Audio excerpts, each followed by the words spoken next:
to arrive in about 3.5 hours. 3.5. Okay. For some reason, I thought she got in around 11 with that. No, the departure times are around 3:30 and the arrival times are around 9:30. Train from Jersey? Yep, 18 stops, 18 hours. First stop Philly, last stop Savannah.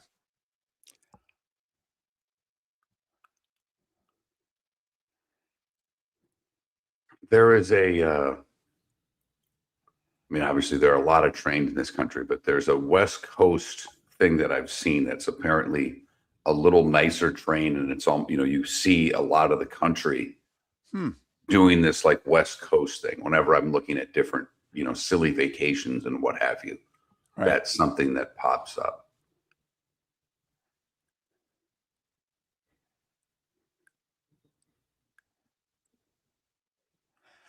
I have a lot of interest in getting on the Acela, which is the really fast train from like New York to DC. Right. That interests me. You couldn't get me to do what your mother's doing. Not when I could damn near drive it in the same time. Yeah. Right. But I will say she brings her iPad. Hell, she watches our show. I mean, hey, there's no way, that at her or my mother or your mother's age, they should be driving, but so I get that. And not wanting to fly, I actually understand. I truly do. Hey, Trent. Whoa. I got your text. I didn't know what you meant. You were able to get into the website before? Because if you are, I don't know how to do that. I really and truly don't.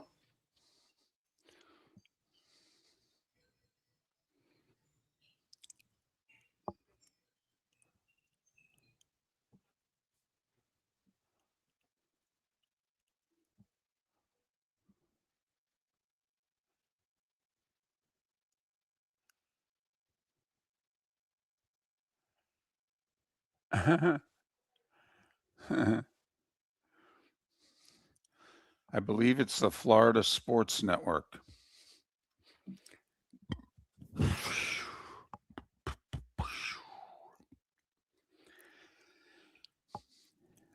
I got a good night's sleep.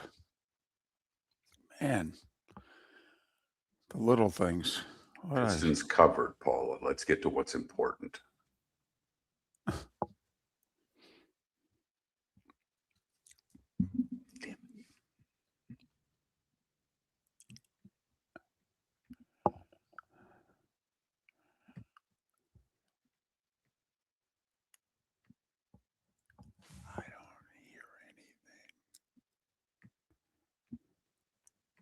Yeah, we got nothing.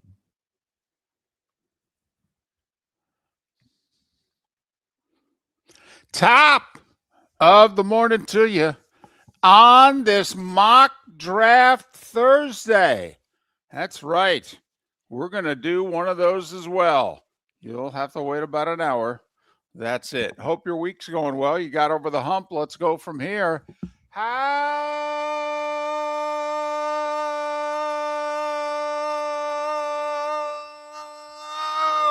the heck are you? Miller and Moulton. MillerandMoulton.com. Miller_Moulton on X. I have one big question to ask of my co-host before we discuss anything else. Did you commit to overtime in the Stars Wild game? No, I did not, David. Good. I went out to dinner with the wife last night, came back and watched Pens and Flyers, and boy, was that a dirty game. And the Flyers are in complete control of that series. I went into Dallas and Minnesota. I did try to pull what you recommended during the show yesterday. I went down for the count during the second intermission of Minnesota and Dallas. Okay. I did not set an alarm. I woke up mid-third period watched until the end and said, this is not happening. And I am so happy I did, because it was late at that point already. And they did not go just one overtime. They went into a second overtime. Yes, they did. And when you have a morning show, this is all very important details. If I could just go back to something you said. So you and I are old enough that we remember, first off, the divisions were named differently, and you had to get out of your division, which they kind of make now, but you don't necessarily have to play 2 games against division rivals to get out of your division. Okay. In fact, you could anyway. Whereas before, you had to play 2 division teams to get out of your division. If you got out of your division, you were in the conference final. So Pens and Flyers last night, did that look Patrick Division 80s to you? Yes, very much so. I mean, that was, David, and I guess, I don't know, you've had things going on. You got a lot going on this weekend. So I'm watching the intermission, and Biz referred to the Flyers' way of play as scumbag hockey. Oh my. I've been watching a lot of sports in my life. Right. I don't ever recall the phrase scumbag whatever being associated with a professional sports team. Right. I may have said it while covering minor league sports, and there may have been many a minor league sportscaster who also used it, but I do not recall in the professional ranks or network television ranks, if you will, be it cable in this case, referring to a team as scumbag hockey.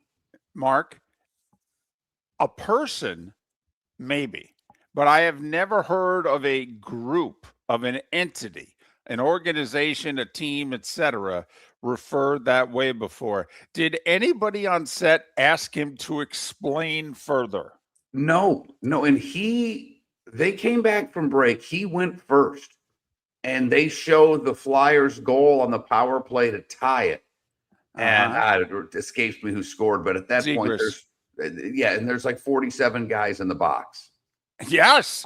And he goes over and, kind of jumps into the box and points at his players in the box. He's looking and pointing at the rest of the scumbags. I mean, he said, I will do my best to find that clip on X.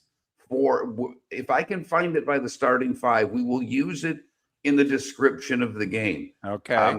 I thought, I picked Philly in the series. My wife wants Pittsburgh to win. I would like them to win for her.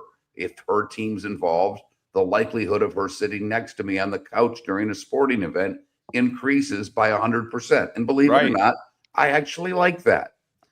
So I would love to be wrong and for her team to win. But I thought Philly, the way they've been playing, was the better team. They were tied in points.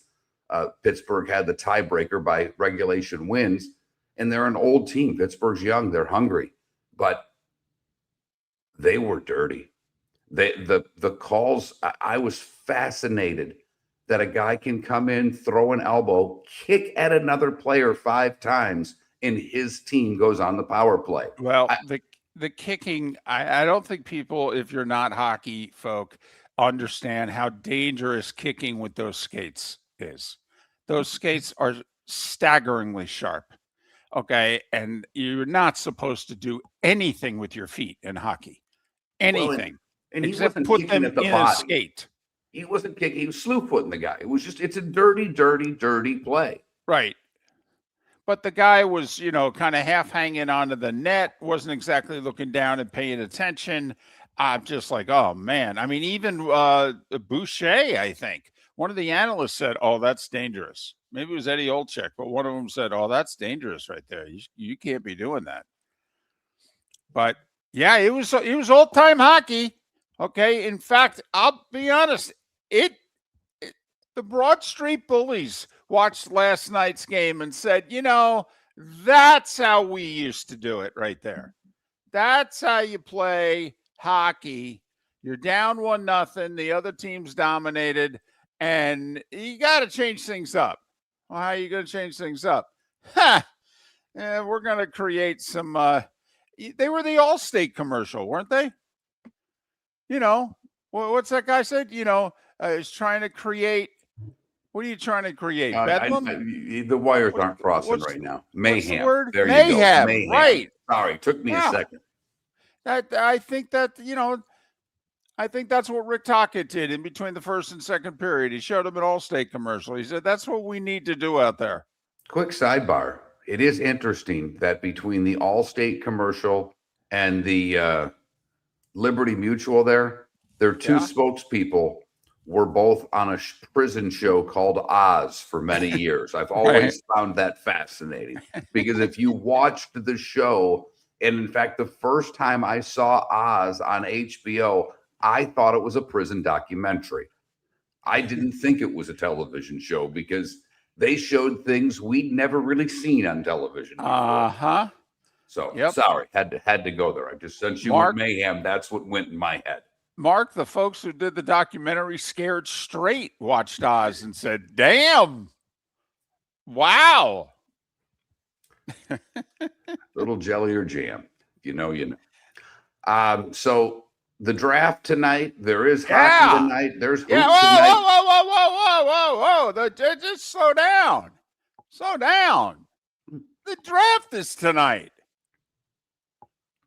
The draft is tonight. And Mike Vrabel will be in his team's war room for the first, second, and third round, but he's going all Tiger for day 3. He wanted out of it so bad, he's going to go to counseling. On a Saturday? Thank you. I'm married to a counselor, and my daughter's one. There's not a lot of work on Saturdays. Huh. Well, he doesn't want to have to sit in the lobby, David, and with the other people who are going to therapy, so he must be paying extra. That's the only thing I've got. Could be. But I mean, the Patriots have 2 fourths, a 5, 4 6, and a 7. That's a lot of players in one day. It is. What is that? 7 guys, something like that. 8 guys. That is a lot of people.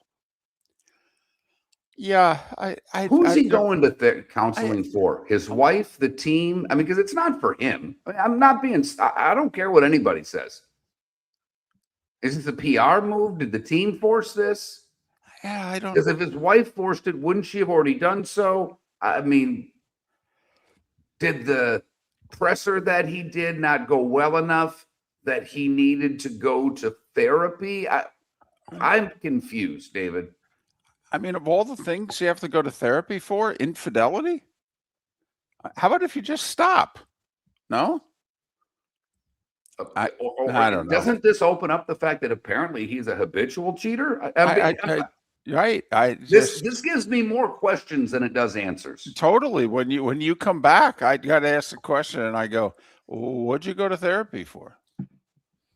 Well, Tiger couldn't stop, could he? Well, that come on now. Drugs a little different animal. No, he went to therapy for sex first, David. Right. I mean, he's not. We're not talking about the Switzerland trip right now. We're talking about the all the 9-iron in the back window and the Denny's waitress, basically. Right, all the Denny's girls. Right. I don't know. You're right. I now have more questions. Now I feel as if this story is going to linger.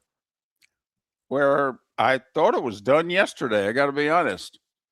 But anyway, but the draft's tonight, baby. 3 networks. That's when you know you're a big deal. Okay, we're not even talking streaming services. 3 networks. And I believe it was Pete Traeger, who you enjoy his work. He'll be working on, I'm guessing, the ESPN or ABC end of the draft. But he did post, I believe it was yesterday, might have been the day before, don't ruin the draft for us by springing it. Excuse me? I live for the people who are going to give me the picks when they happen. You know, when David and I did this on Thursday night, that allowed us to do what we like to do and advance the draft. Right. You want to run your 4 minutes of commercials and come back and have to give us a pick? That's on you. I want to know who's being picked.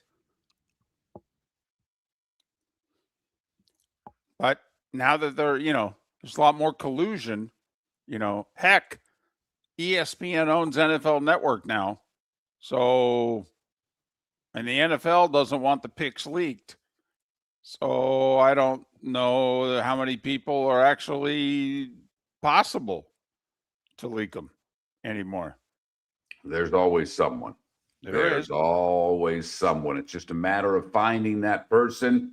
We've got a starting five coming up in 25 minutes. We've got a mock draft. The first ever Miller and Moulton mock draft begins at 7 a.m. We have congratulations to give because they did it. They finally did it. Well, come on, David. You know what I'm talking about. It's for you. It's for your team. Congratulations. They did it. They did it, David. They are really hitting that ball, making those home runs go over the wall. East side, west side, all around the town.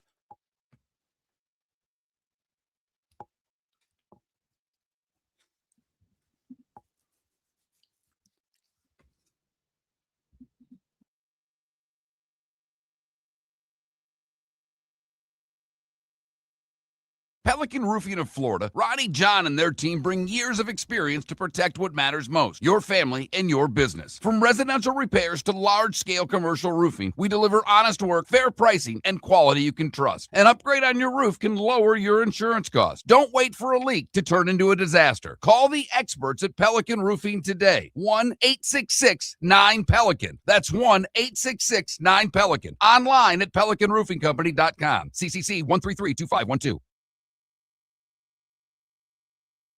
American Paint Supplies, for nearly 30 years, is your one-stop shop for all your coating needs. If you are a designer, a contractor, a professional painter, or a weekend warrior, American Paint Supplies is the place where experts go to get expert solutions. At 6100 Shirley Street in Naples off of Pine Ridge, American Paint Supplies delivers the best solutions with the best products with the best support. Meet Gene and his team today at American Paint Supplies. Call 239-566-2700. That's 566-2700 or online at AmericanPaintSupplies.net.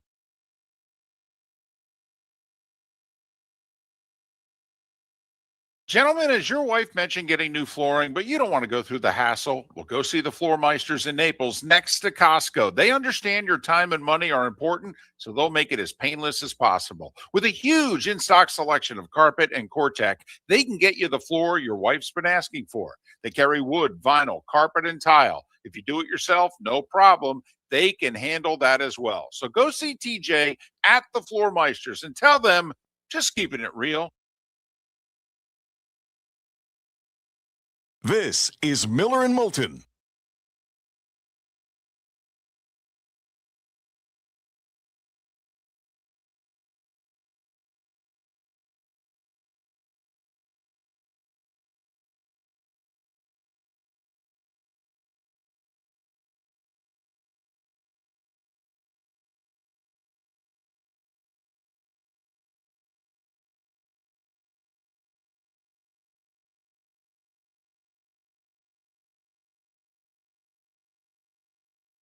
I don't know why it wasn't firing. Now it apparently is. So I've got to load it back up here and put a break back in, I guess. Thanks, Raj.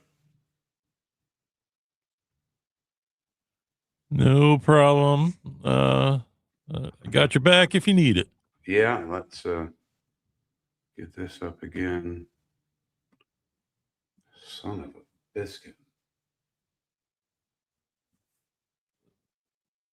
For your record keeping, I only got 3 spots in there. I saw that. That's fine.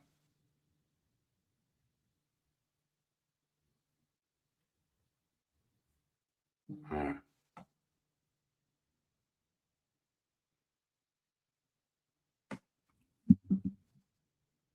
Hey, Jay, are you in here? I saw you for a moment, Mr. Yandel.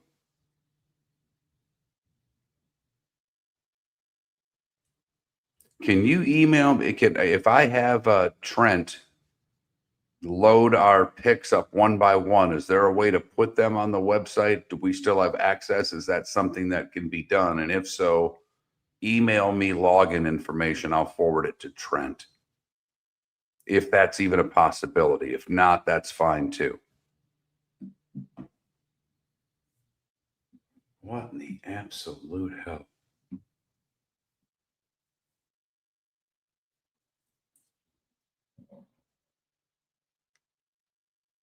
Thanks, Jay.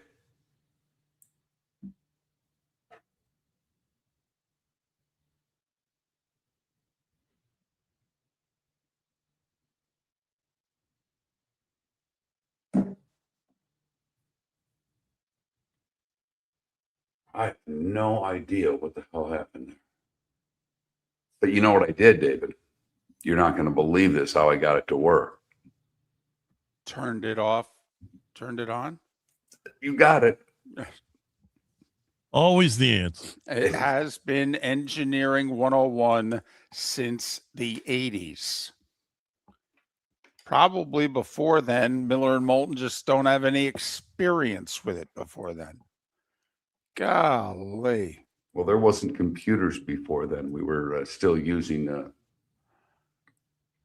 calculators and typewriters. We were talking to my daughter about typewriters, David. And apparently there is a Taylor Swift song called Typewriter. So she knew what we were. She pulled up the video. She says, "This is what you're talking about?" As a matter of fact, it is, honey. Home row.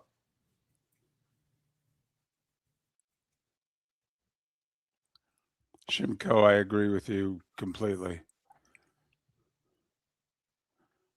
And to Puck and to Paula, I'm just going to let you know, like I said, my wife's a therapist. My daughter's a therapist. I ain't going to take any shit on this subject. Okay? We're allowed to try to have a little fun with a guy who's only seeking help for either PR reasons or he needs to go or else he needs to find a new place to live. Come on now. At least meet us there. At least recognize that's the truth. Yes, we are, Johnny Mac. Yes, we are.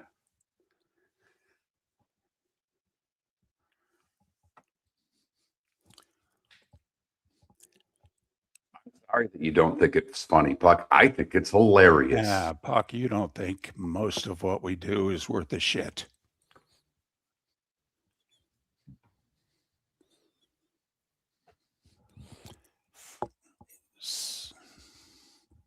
Honestly, find a better show. Hey, you can't give me grief. You scared off people. I don't want to hear it. Just the swearing, David. I'm always scared of Oh, hot okay. mics. That's that. I'm very scared of hot mics. Okay, that's it. Okay. All right, I'll grant you that.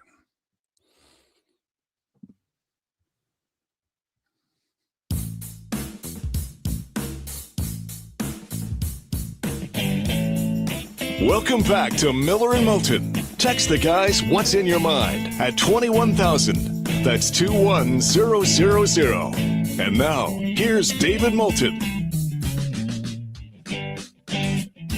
21 minutes past the hour. We are 40 minutes away from history. At least when it involves this show. We've been doing it about 20 years. Our first ever mock draft. How come we never did a mock draft? Was it me? No, for some reason I thought we may have done one before, but I got really bored by about pick 20. So did we just quit? Did we No, stop? I think we may have done one, but it was really half-assed on my part. Gotcha. But I not only, I laughed because I texted David yesterday about something. I'm busy doing my mock draft. And it was almost like, you forced this on me, so leave me alone. I got crap to do right now. And that's fine. So I left him alone. But I will admit this, David. I will admit this on air to you because I am very transparent when it comes to these things. Right. I did text our buddy, Pat Kerwin. And I did not seek advice. All right. I did not seek advice. I said, Pat, we are having our first ever mock draft. And I'm preparing for all of his trade offers. I will take advantage of Trader Dave. I used Dave because it sounded better than David there. I do want to let you know, okay? It wasn't a shot, but Trader Dave, like Trader Joe's, sounds better than Trader David. I agree. And Trader I agree. David sounds like you gave state secrets to someone. Right, exactly. Oh my goodness. I'm sorry. Did the feds finally catch him? Right. Okay. Whereas Trader Dave, yeah, we could be doing fish out of the back of the car. Right. And Pat did respond, make him overpay. He'll walk away and you'll be known as the guy who prevented David's trades. Well, here's the funny thing. I was thinking about it because I am going to make a few offers, obviously. But the way we're going to do it, I've got the odd number teams. Mark is the even number teams. So what's funny is in one case, like if I want to go from Kansas City to Arizona 9-3, I'm trading with myself. And we've kind of said that isn't allowed because it doesn't really make sense. Like Right. I kind of wrote down in spots, hey, if I were here, I would trade. Here's who I'm thinking about trading with. But because we don't think it's fair to be able to basically agree with yourself on a trade, that doesn't really help the trading process. But see, I thought that in a case, if I'm arguing with myself, that you get to play the late David Stern and come in and kill the Chris Paul trade, in which you get to come in and go, oh, come on, that's not enough. I can't let you do that. And I thought that if you, with Dallas at 12, were negotiating with Cleveland at 6, that I then would assume that role. Fair enough. Okay, that's fine. But I have, I've already got my philosophy of what I want to do. I know where I will make my initial call to you for a trade. And I am very fascinated by this draft. In fact, I will watch more of round 2 than I've ever watched before because one, I think there's going to be action at the back end of this draft. I do, whether it's Miami, whether it's Seattle, but whether it's Kansas City, if they still have pick 29, because they may work with Dallas and trades may get flipped around. But I do think that the quarterback's going late in the first round. Arizona's coming back in to get him if they're not, the Jets are. I believe that to be true, that Ty Simpson's going to be drafted late in the first round. It's just, to me, a matter of where. But David, I have all these prospect sheets in front of me, and I did my homework on this, believe it or not, and probably more homework than I did in English Lit in my senior year of high school. Right. But I took the quarterback, running back, linebacker, and tight end sheets and kind of threw them to the side because there's one each of those guys going in the first round. Maybe 2 quarterbacks with Simpson. I think there will be. There's going to be 1 running back, 1 tight end, and 1 linebacker. How this game has changed. The quarterback really is a year-to-year thing. But, man, when I first started watching this draft, David, there'd be 3-4 running backs for sure. Linebacker was the key position on defense. Well, for the longest time, Mark, the sport was tailbacks and middle linebackers. And that's what the sport was. That's how the NFL came to be. Not on the passing game. It was running backs, middle linebackers. David, kind of like the Methodists, play good defense and be strong up the middle. Right. It's a tried and true method, when you're dating the minister's daughter or when you're trying to build a football team. Right. One or the other. So our first mock draft, it begins at the top of the hour here on Miller and Moulton. Over under 6.5 trades. That's our number for the real draft. What do you think about the mock draft? It'll be close. It'll be close. I think if it were 5.5, I'd go over 6.5. It's going to be right there. We use that number because last year there were 6 first-round trades. We do not count the Cincinnati and Giants trade. These are draft. If it happens today during the show, it counts. Yes. Draft day trades. Yes. If at 2:00 today a deal gets announced, that counts. That counts. We are here. We are 13 and a half hours before the draft. Everything now counts. So there you go. I think, by the way, we will attempt more than 6 trades. I don't think we'll be able to pull off more than 6 trades. Okay, because quite frankly, we have less time on the clock than they do. I mean, they have 8 minutes, which is a very small amount of time. I mean, Right. We've think got about 6 segments. right. Think about how many deals have to be worked out in advance. I mean, how much time do you have? Team in front of you puts their thing in. All of a sudden you look up, your clock's at 7:57 and counting. All right. I mean, there's not a lot of time to negotiate. It's basically, hey, this is the Rams. Okay. We agreed to such and such and such and such before tonight. Are you still in? Yes or no? And depending on who's been picked before them, they go yes or no. And that's it. And then, wait, my phone's ringing. I got to go. No, I got to go. Boom. Next phone. I mean, this, think about the number of trades that in theory have been agreed to at this point in time versus how many will actually go down depending on who's been picked and who gets cold feet. And Pat, I've asked Pat this question numerous times over the years. When do they start talking? And he would tell us they've been talking for a while. Dallas right now probably has talked to Arizona, Cleveland, and Kansas City, that they have framework for a trade in mind. Not the actual deal yet, but they have framework in mind. If Dallas wants to go all the way up to 3, or if Kansas City wants to go all the way up to 3, these trades have been talked about.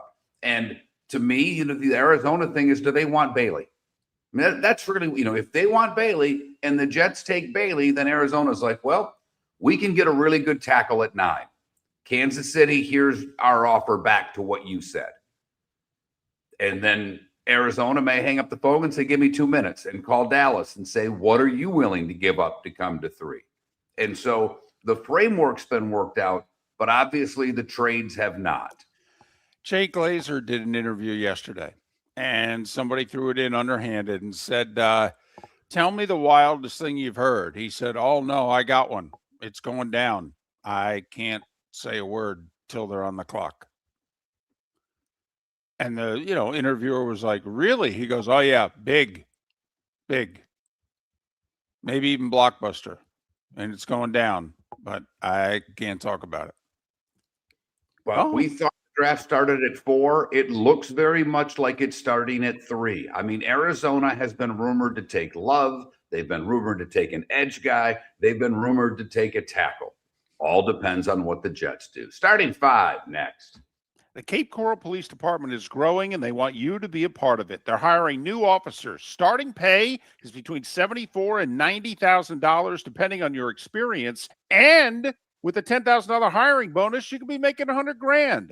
Enjoy paid holidays, off-duty details, plenty of OT opportunities. They're also hiring dispatchers and professional staff. So go to capecops.com. Capecops.com. Be brave, be best, be Cape. American Paint Supplies, celebrating 30 years in Naples, is proud to be the exclusive Farrow & Ball dealer in Southwest Florida. The best thing to come from the UK since the Beatles, Farrow & Ball has the colors and paints at American Paint Supplies. See why all the designers and painters choose Farrow & Ball. For 30 years, American Paint Supplies provides the perfect pairing of service and expertise on 6100 Shirley Street in Naples off of Pine Ridge, or online at AmericanPaintSupplies.net. American Paint Supplies is your one-stop shop for all your coating needs. The Floormeisters just doesn't sell Cortec and carpet. They also sell a lot of wood. And what better time than now to stop in and see the nice folks at Floormeisters for some new hardwood for your home. With white oak wood starting at $4.99 a square foot, that makes it affordable for everyone. With 10 colors to choose from, they have a color for everyone. So stop in. 6281 Naples Boulevard, right next to Costco, or go to the web. It's floormeisters.com. Floormeisters.com. Floormeisters, just keeping it real. Your roof is your home's first line of defense. At Pelican Roofing of Florida, Ronnie, John, and their team bring years of experience to protect what matters most, your family and your business. From residential repairs to large-scale commercial roofing, we deliver honest work, fair pricing, and quality you can trust. An upgrade on your roof can lower your insurance costs. Don't wait for a leak to turn into a disaster. Call the experts at Pelican Roofing today. 1-866-9-PELICAN. That's 1-866-9-PELICAN. Online at PelicanRoofingCompany.com. CCC 13325. This is Miller and Moulton.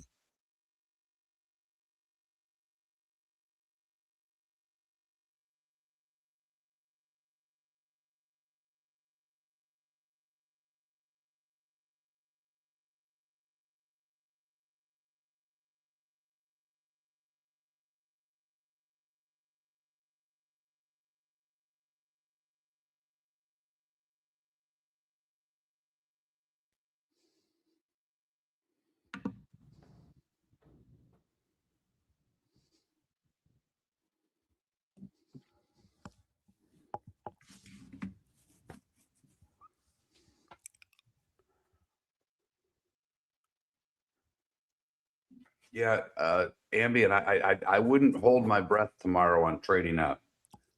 You don't have the picks to trade up.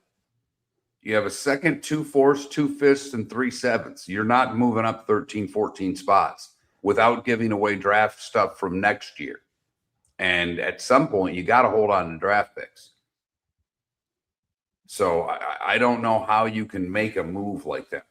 To me, that's just, what do I know? But I'm just telling you that seems very difficult to happen. Not to mention, I think he could be there at 62.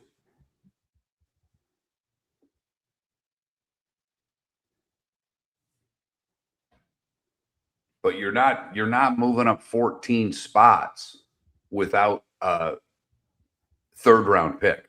I don't think a team. I wouldn't take 2 fourths to allow that to happen. If that's me, just for what it's worth. And again, what do I know? Trust me. I'm not saying that tongue in cheek. I don't know. Maybe they do.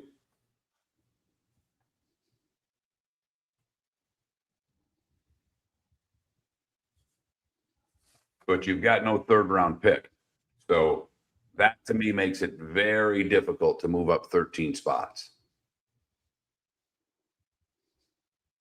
And from what Pat talked about, and I think he's accurate, I think you can get a good tight end. And that may be the guy you want, but there are, by all accounts, there are good second and third round tight ends available.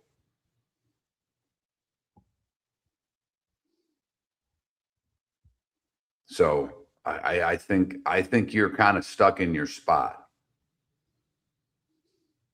And I might, and I don't know how many second round running backs. I'd rather see you get a running back, and maybe they can do that in the 4th. But I think a running back's more important to Denver than a tight end. I like your tight end. You don't. David doesn't.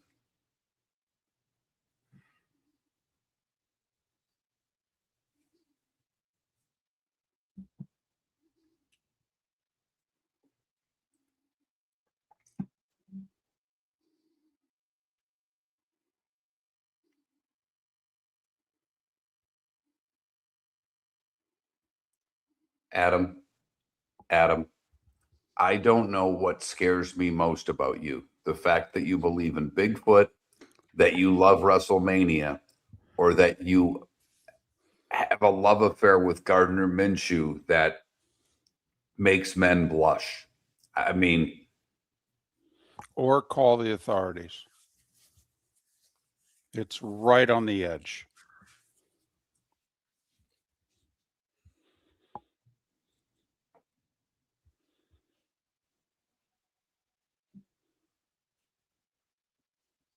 Yeah, I don't think price falls that far, DC. yeah, I if Seattle somehow stayed at 32, I could see them taking him there. And I definitely think if Seattle is the team that trades with Arizona, they could get him at 35. So, I mean, I'd be stunned if Price is still there. I'd be stunned if he makes it past Houston's second round pick at 38. Texans have 2 second rounders. Their first one's at 38. I don't know how they could pass on him. Do you? No, but I mean, you've got, and I don't know, Emmett Johnson, you saw him, David. I don't know there, but I know that the Arkansas kid, Washington people like, and I know people like the Penn State kid too, Mm-hmm. Welcome back to Miller and Moulton. Text the guys what's in your mind at 21,000. That's 21000. And now, here's David Moulton. 22 minutes till our mock draft gets underway, baby. Yeah. I will say, I was lukewarm to this sucker last week. Last night. No, not true. Not true. I came around probably yesterday. I did. Okay, right after the show, maybe. You're right. Because you were not No. eager from 6 to 10, David. Lukewarm would be a stretch to me. It was. By last night, I was getting a little fired up because I was having imaginary conversations with myself about trades. And so that got me fired up. Like, ooh, I got Arizona at 3. I got Kansas City at 9. I have to say, I wasn't paying any attention to who was drafting where. And David says, I'll take the odds. He goes, what do you want, odd or even? I don't care. All I was doing when you came back was I was looking at virtual coin flips so that we could do it that way. I truly was. And I am sitting there flipping a virtual coin on my phone, laughing. And you come back with, I'll take the odds. I'm like, all right, whatever. And then I look. And it's like, well, damn. He gets the first Dolphins pick. He gets the Bucks pick. If there's a team that I kind of like, it's the Lions. Where do they pick? 17. Pittsburgh, the other team I root for. And I'm like, well, damn. But, it's all right.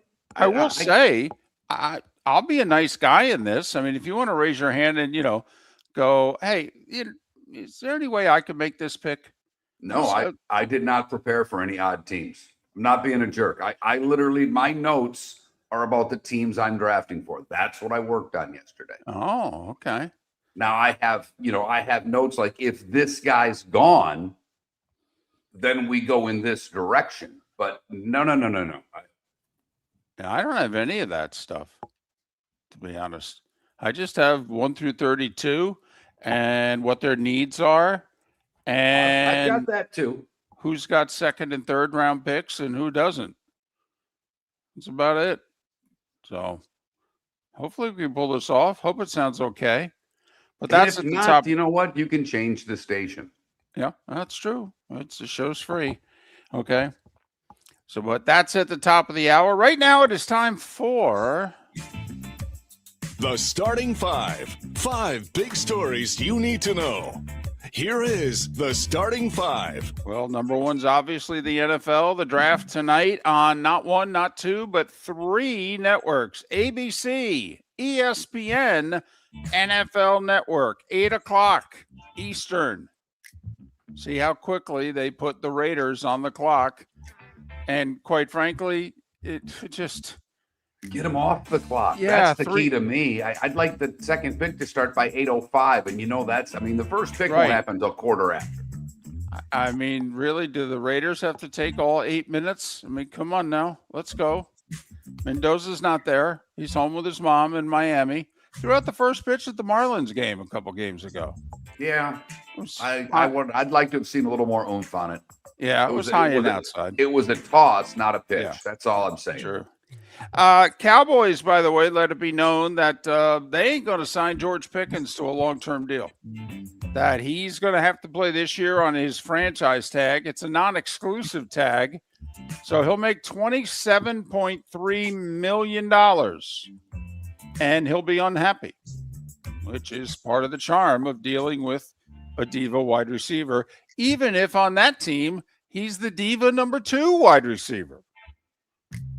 College football news. I got to admit, I don't understand it. Could somebody help me out? Especially those listening in Huntsville. Alabama and Caleb DeBoer reached a new 7-year deal worth $12.5 million a year. So he's under contract through the 2032 season for $87.5 million. Now, maybe the key part of the deal is the buyout. You can buy him out of the deal after January 31st of next year. It'll cost you $10 million. Then every 2 years, it goes down $2 million. So eventually it'll be 8 and 6 and, well, do the math. Can I ask a question? Didn't he sign like a 6-year deal and he was only 2 years into it? I mean, he's won 20 games his first 2 years. That includes the playoff win over Oklahoma. Are Alabama fans this happy with Kalen DeBoer that they wanted him to get a significant raise and now be under contract for 7 years? I mean, couldn't they have let this contract played out a couple more years? Yeah, wouldn't you rather pay him $9 million and have $3 million for a player or two? Yeah. I don't. This one really surprised me.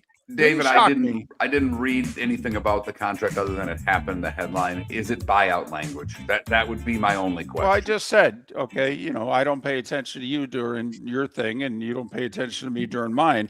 The buyout's at $10 million, beginning at the end of January of well, there next you go. year, and then it goes down every 2 years. It goes down $2 million. So, But I mean, is that why they did it? Because the buyout could have been higher before. I don't know. $10 million is not a very high buyout, David, in today's world. I agree with that. That's all that I meant. And no, I wasn't listening. Because after you told me that he signed a contract, I really wasn't that interested. Right. After that, it's like, yeah. Okay. I felt like an Alabama fan. Ashton Daniels, who transferred from Auburn. He's the new quarterback for Florida State. 3rd year in a row, they're going with a transfer. Here's my concern. Wasn't the Auburn quarterback play some of the worst in the country last year? So do we really want to have our quarterback be a transfer from Auburn? I'm sorry. NHL. Flyers were 3 in the second. Beat Pittsburgh 5-2. They have commanding 3-0 lead in the series. Dallas and Minnesota go 2 overtimes. Dallas led 2-0 after 1. Minnesota 3-2 after 2. Obviously tied it up in the third. Did the Stars. Wyatt Johnston with a tip in front. Dallas 4-3, 2 overtimes. They lead the series 2-1. Anaheim tied up their series with Edmonton. They're one of the few teams that say to the Oilers, you just want to throw the pucks out and skate and run around and shoot and score? We can do that. And Anaheim broke a tie with 5 minutes to go. Cutler Gauthier with the goal. 6-4, they added an empty netter. They beat Edmonton, series tied at 1. TNT and TBS, where you turn tonight. Buffalo, Boston, 7 o'clock TNT. Carolina, Ottawa, 7:30 TBS. Colorado, LA Kings, 10 o'clock TNT. Lightning play Friday. NBA. It's tied at the half, and apparently Bickerstaff went in at halftime and just took the paint off the wall of the Pistons. They came out and outscored the Orlando Magic 38-16 in the third quarter. All right. And Detroit ends one of the more remarkable streaks in modern sports. They just won their first home playoff game in 18 years. And during the last 18 years, they had lost 11 home playoff games in a row. But the Pistons beat the Magic and they covered 98-83. Series tied at 1. Game 3 in the Magic City Saturday. Listen, I'd like to congratulate the Phoenix Suns because Miller and Moulton were on the record saying not only were they going to get swept, but they weren't going to cover any of the 4 games in the series. The Suns, okay, played hard to the end. Couple of late baskets because they were down 23 after 3. They lost by 13. That was good enough for a cover. Oklahoma City won 120-107. They lead the series to spit. SGA with 37, and the Phoenix Suns grabbed everybody who had a microphone and complained about the officiating during the game and basically said, you can't play Oklahoma City. They won't let you play them fairly. So it started. It started in the first round about officiating in Oklahoma City. Tonight, Knicks and Hawks, Amazon, 7 o'clock. Cavs in Toronto, Amazon at 8. Nuggets and T-Wolves, Amazon at 9:30. Knicks, Hawks, Nuggets, T-Wolves tied at 1. Baseball. Marlins beat the Cardinals 4-1 in a sign of modern day baseball. Jansen, Junk, and 5 relievers combined on a 4-hitter. Unreal. The Mets won. No, really. The Mets won, snapping a 12-game skid. They beat the Twins 3-2, but the Mets can't have good news because on the day that Juan Soto returned, Lindor left with a calf injury. Braves beat the Nats 8-6 because they hit 4 homers. Michael Harris hit 2 of them, and they continue their streak. They've won 2 out of 3 against the Nats, even though they play today. They can't lose this series. Braves have yet to lose a series so far this season. They host Philly this weekend. Speaking of the Phils, they've lost 8 straight, while the Cubs have won 8 in a row. Cubs beat them 7-2. Colorado with 4 in the second beat the Padres 8-3.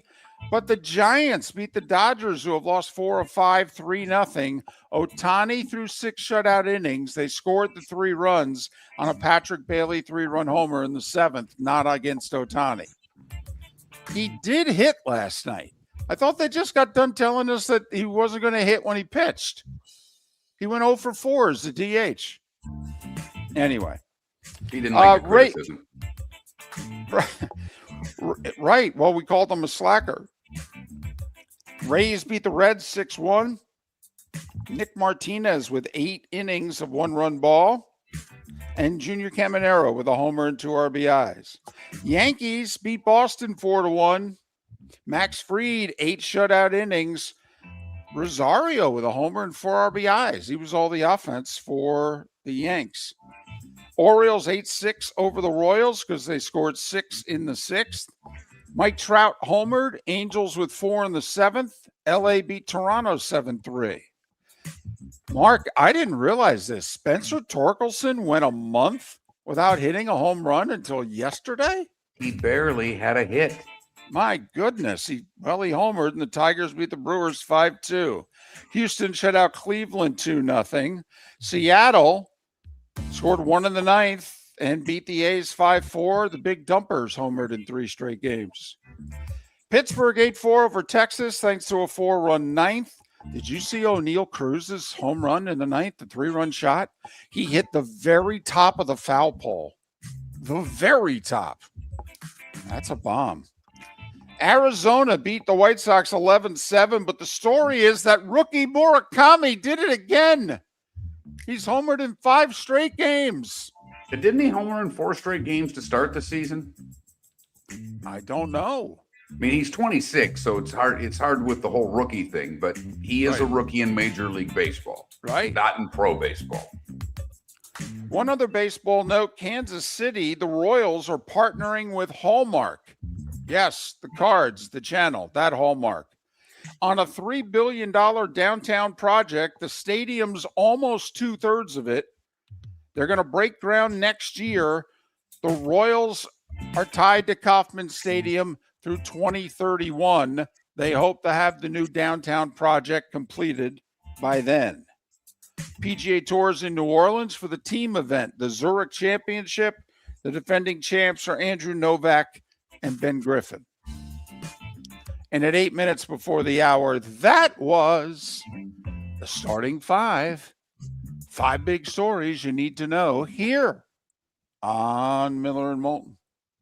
You know, to me, it's a fun little fact right now that the Braves have more wins than the Mets and the Phillies combined. And for the record, Torkelson's batting 179 on the season so far. So, I mean, the fact that the Tigers are still, above 500 and a guy they're counting on to deliver hits has not really had any. The kid's been great.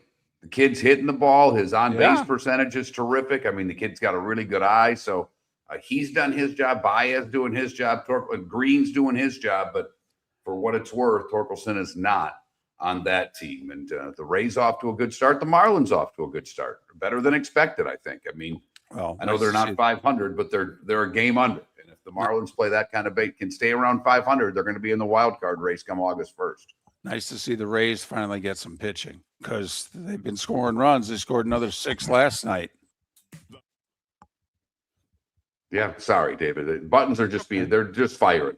The draft next. Your roof is your home's first line of defense. At Pelican Roofing of Florida, Ronnie John and their team bring years of experience to protect what matters most, your family and your business. From residential repairs to large-scale commercial roofing, we deliver honest work, fair pricing, and quality you can trust. An upgrade on your roof can lower your insurance costs. Don't wait for a leak to turn into a disaster. Call the experts at Pelican Roofing today. 1-866-9-PELICAN. That's 1-866-9-PELICAN. Online at pelicanroofingcompany.com. CCC 1332512. Floormeisters just doesn't sell Cortec and carpet. They also sell a lot of wood. And what better time than now to stop in and see the nice folks at Floormeisters for some new hardwood for your home. With white oak wood starting at $4.99 a square foot, that makes it affordable for everyone. With 10 colors to choose from, they have a color for everyone. So stop in. 6281 Naples Boulevard, right next to Costco, or go to the web.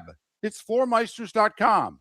Floormeisters.com. Floormeisters, just keeping it real. Mark Miller for Sleep Treatment Direct. They are helping me with sleep apnea. And by helping me, I mean curing me. No more CPAP machine. No more snoring. No more tossing. No more waking up exhausted. Their expert team got me the right treatment, fast and hassle-free. If you want to feel energized and get rid of your snoring, call Sleep Treatment Direct today. 444-1741. That's 239-444-1741. Sleep Treatment Direct. Sleep safe and sound. The Cape Coral Police Department is growing, and they want you to be a part of it. They're hiring new officers. Starting pay is between $74,000 and $90,000, depending on your experience. And with a $10,000 hiring bonus, you could be making $100,000. Enjoy paid holidays, off-duty details, plenty of OT opportunities. They're also hiring dispatchers and professional staff.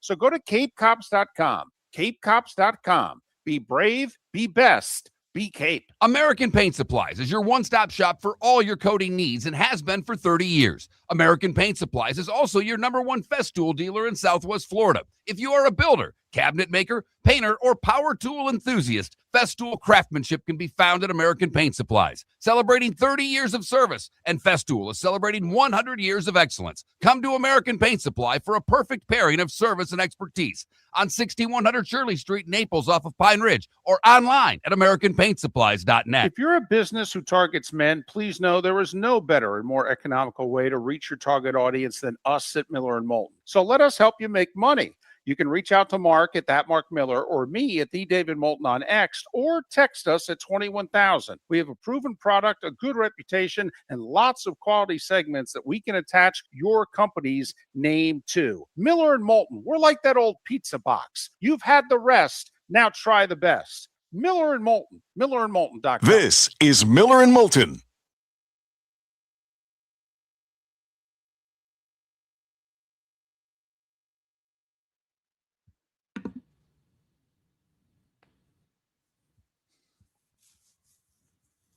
Well, I don't know how much more. I mean, sure, you can report it, but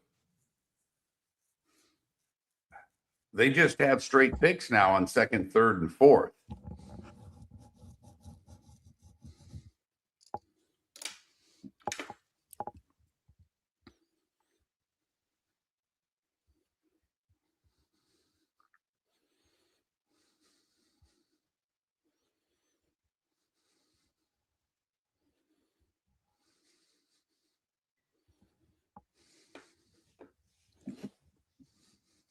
One. Yeah, One. come on, Ambient. Ambient. One. Come on now.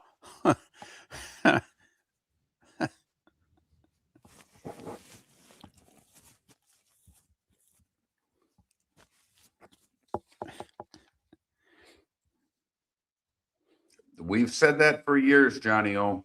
We've actually said that for years. We're in 100% agreement with you. How can a foul pole be in fair territory?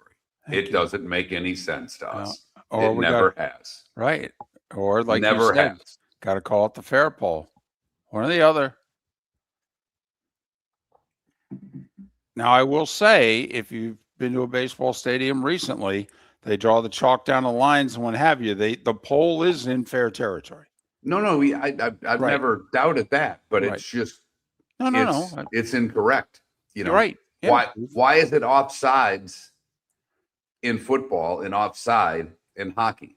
You know, I mean, Right.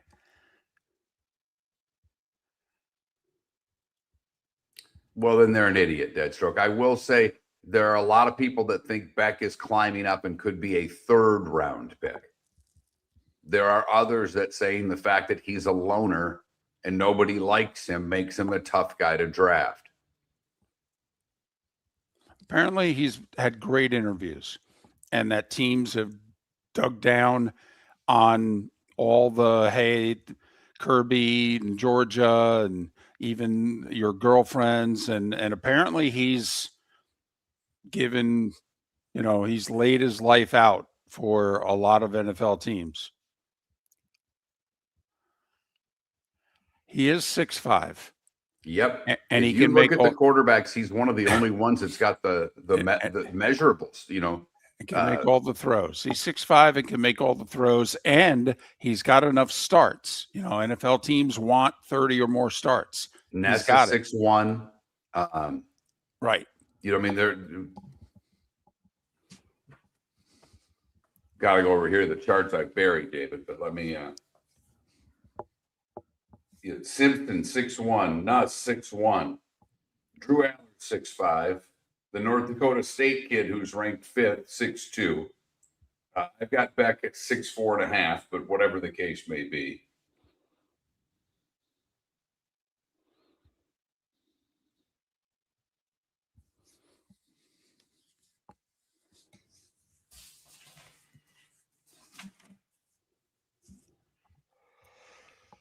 You know who I want as a 6'4", right? What's that? Isn't Mendoza like 6'4"? 6. Well, yeah, I think you're right. Hang on. Yep, 6. He and Beck are the same height, 6'4" and whatever, 0.6 of an inch or.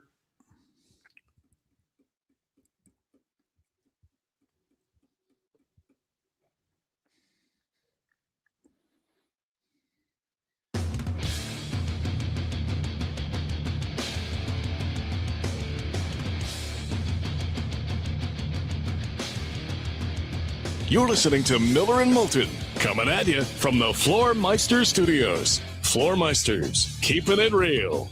And now, here's Mark Miller and David Moulton.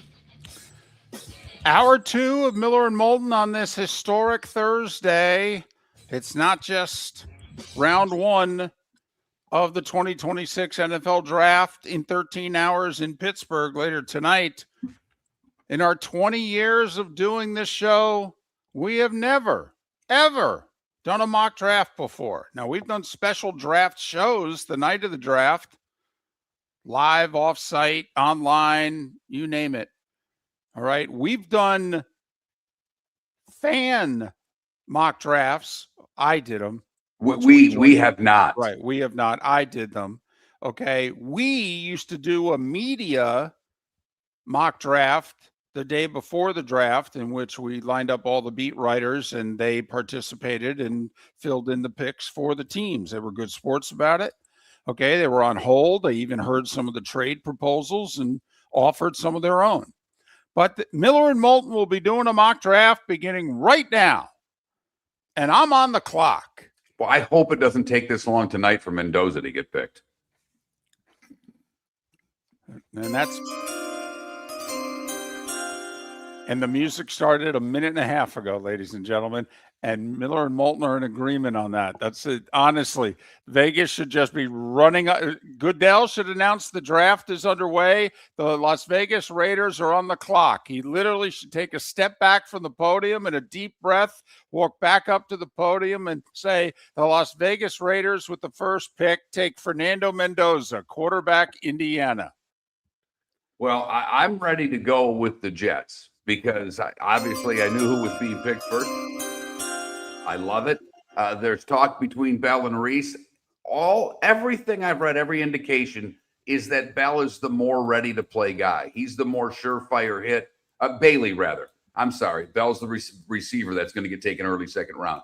David Bailey, that is my pick with pick 2 for the Jets. They need an edge. We all know that.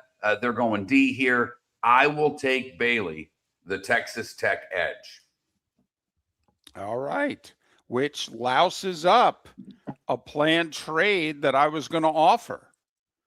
Hello, Arizona. This is Jerry Jones. Are you available? Well, I'm listening. Okay. Here's the problem. I think in order to do this, if you're Dallas, and I think Dallas would consider going up to 3. There are other teams considering going up to 3. There's a lot of talk of this. I think I don't think the Giants would take both and move up. But Dallas, to me, has to switch first and give up a first round next year. Okay. I'm listening. I just said, I'll give you a first round next year. I'll give you a 1 next year. And see, I see that look. All right. Well, hold on. Are you offering 12-20 in a 1 next year? No. I'll offer 12-20 and a 2 next year. I'll offer 12 and a 1 next year. You can pick. I'll take 12-20 and a 2. And there we go. If you want it, let's go. All right. There we go. So Dallas moves to pick 3. It's not my pick, though. Now, does that mean you get to make the pick there, or you're picking Arizona at 12?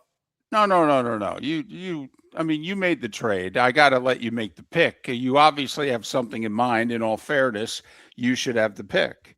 Sonny Styles. That's who I think they're going up to get. It's not for the edge. I think they want the guy that's going to quarterback their defense for 10 years. I know there's talk that he's not going to play there, but Sonny Styles with the 3rd pick. All right.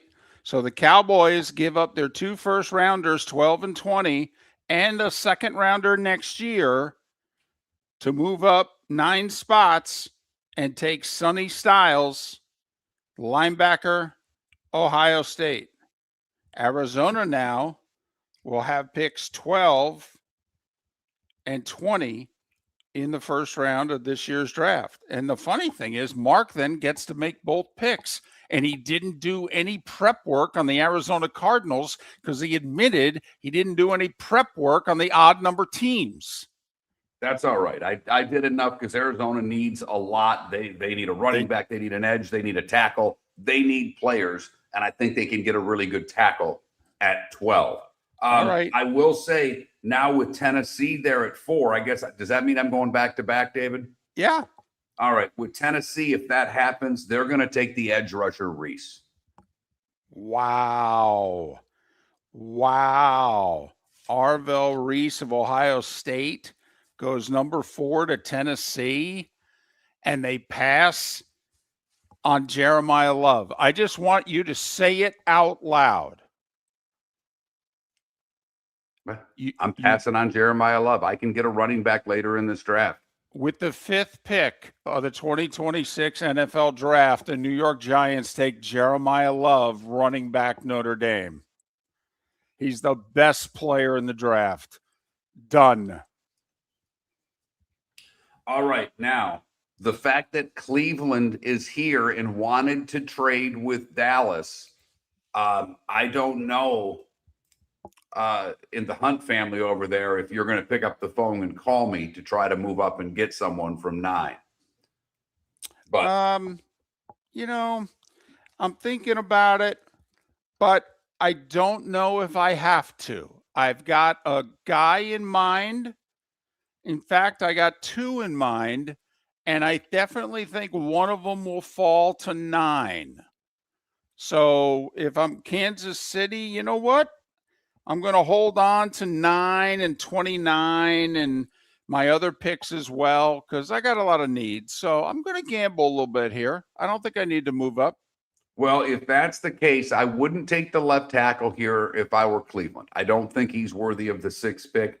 And if I'm taking the pick, Mauanoa from Miami is my pick, the tackle. That's where Cleveland goes here.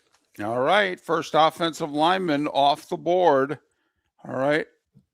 And, Miller and Moulton can probably botch this name for 2 hours, but Mayaogo? I believe, and if I'm not, I thought I looked this up, and I have Maui Noga. Okay. So, all right. But Cleveland certainly, you could not criticize the Browns if they draft someone on offense. Honestly, I don't care if the guy's missed 2 years worth of injury. I don't care if the guy's getting out of prison next Thursday. Honestly, if he plays offense, I don't think you can criticize the pick. All right. Now, Commanders. This has not gone well for the Commanders. Okay. It really hasn't. They wanted Sonny Styles. All right. They would have loved Jeremiah Love. All right. Where do they go here? They've got needs. All right. yeah, to me, David, Washington, they're, and I don't know where you are, but I mean, it's wide receiver, it's cornerback, it's edge. Yes. I was going to go, I was thinking between a wide receiver and a corner here, but I'm going to go corner, Mansur Delane from LSU for the Commanders.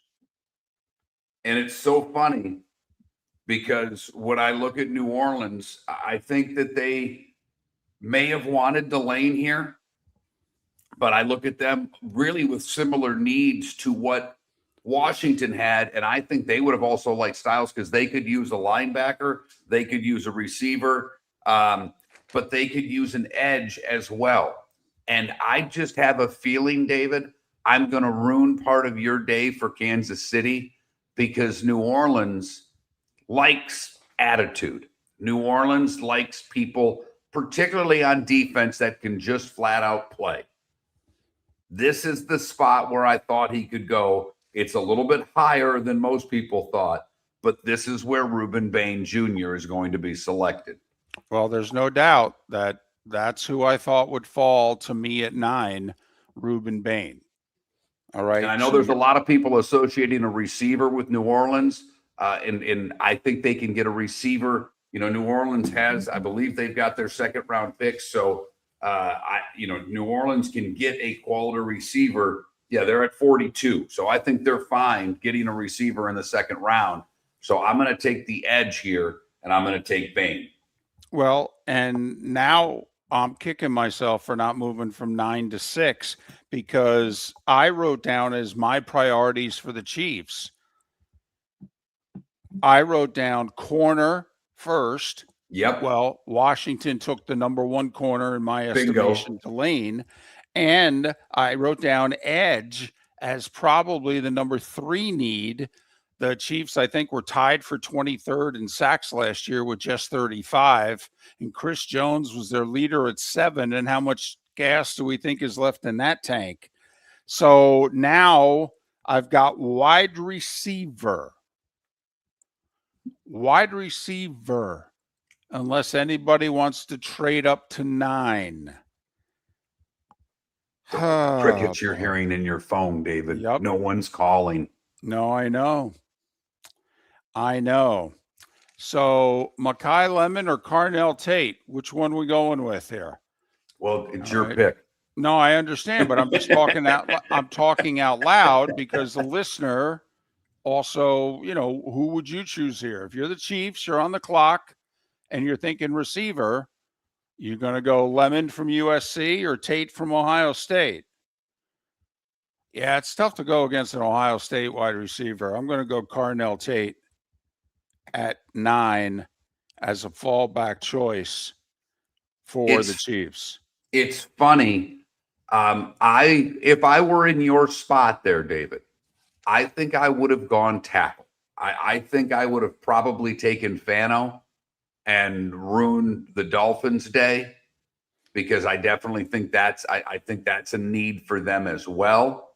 But I think the Giants are doing the happy dance right now because they get now they can go tackle, which is a need for the Giants. I think you believe, but I think Downs is a player that is a game changer. People love him, love his football IQ, and the fact. And I don't know if it's necessarily a need for the Giants, David, but I'm going to go Downs here from Ohio State at 10. And Mark, I'll make a prediction that that's who the Giants take at 5, because I think Love will be gone. But I think that the Giants are going to go Downs at 5 and hope that the receiver that they really want, which is the kid from Arizona State, falls to 10. So Caleb Downs goes 10. The first 10 picks went a lot faster than they will go tonight. We'll have your reaction on the Pelican Roofing of Florida text line. Miami, the Dolphins are on the clock when we make our next pick. It's the Miller and Moulton mock draft. We're flying through this sucker. We got to slow down. I'm telling you. The Floormeisters just doesn't sell Cortec and carpet. They also sell a lot of wood. And what better time than now to stop in and see the nice folks at Floormeisters for some new hardwood for your home. With white oak wood starting at $4.99 a square foot, that makes it affordable for everyone. With 10 colors to choose from, they have a color for everyone. So stop in, 6281 Naples Boulevard, right next to Costco, or go to the web. It's floormeisters.com. Floormeisters.com. Floormeisters, just keeping it real. American Paint Supplies, celebrating 30 years in Naples, is proud to be the exclusive Farrow and Ball dealer in Southwest Florida. The best thing to come from the UK since the Beatles, Farrow and Ball has the colors and paints at American Paint Supplies. See why all the designers and painters choose Farrow and Ball. For 30 years, American Paint Supplies provides the perfect pairing of service and expertise on 6100 Shirley Street in Naples off of Pine Ridge, or online at AmericanPaintSupplies.net. American Paint Supplies is your one-stop shop for all your coating needs. The Cape Coral Police Department is growing, and they want you to be a part of it. They're hiring new officers. Starting pay is between $74,000 and $90,000, depending on your experience. And with a $10,000 hiring bonus, you could be making $100,000. Enjoy paid holidays, off-duty details, plenty of OT opportunities. They're also hiring dispatchers and professional staff. So go to CapeCops.com. CapeCops.com. Be brave, be best, be Cape. Your roof is your home's first line of defense. At Pelican Roofing of Florida, Ronnie John and their team bring years of experience to protect what matters most, your family and your business. From residential repairs to large-scale commercial roofing, we deliver honest work, fair pricing, and quality you can trust. An upgrade on your roof can lower your insurance costs. Don't wait for a leak to turn into a disaster. Call the experts at Pelican Roofing today. 1-866-9-PELICAN. That's 1-866-9-PELICAN. Online at PelicanRoofingCompany.com. CCC 1332512. This is Miller and Moulton.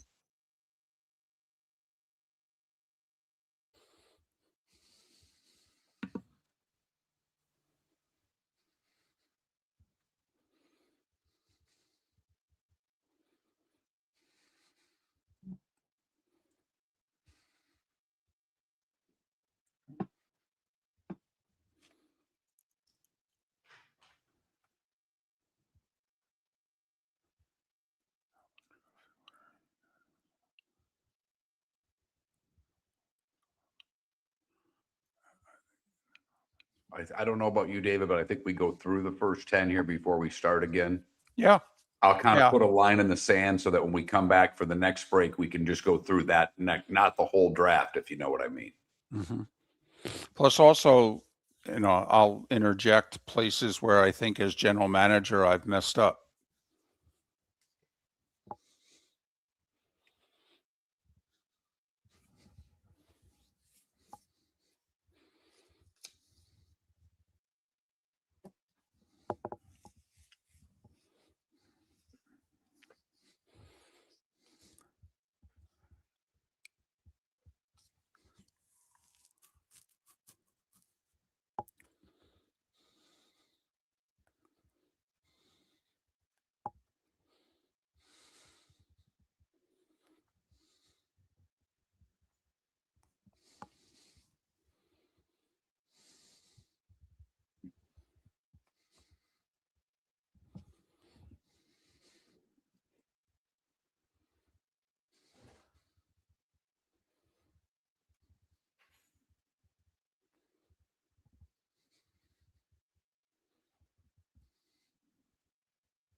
I think it's a monster draft for Miami.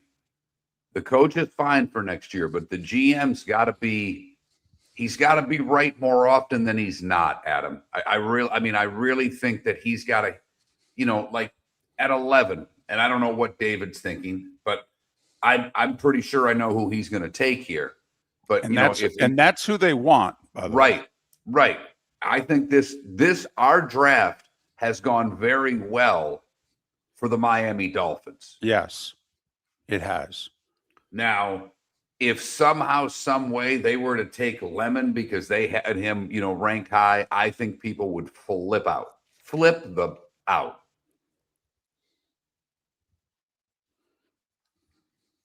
Because I'm of the opinion, and David could tell me he thinks differently.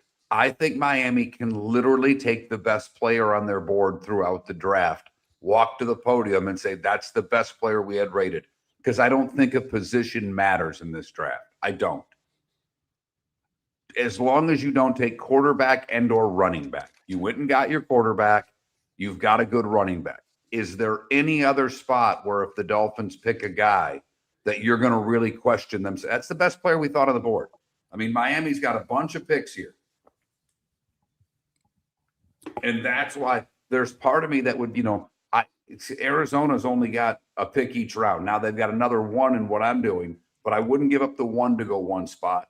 I don't know if David would take I don't think David would take a 4 to perhaps lose their guy, because Arizona wants a lineman too. And if they're trying to get ahead of, Miami, like I think Miami's sitting pretty with this. No, because I would assume that Arizona's trying to move from 12 to 11 for the same guy that I'm looking at 11.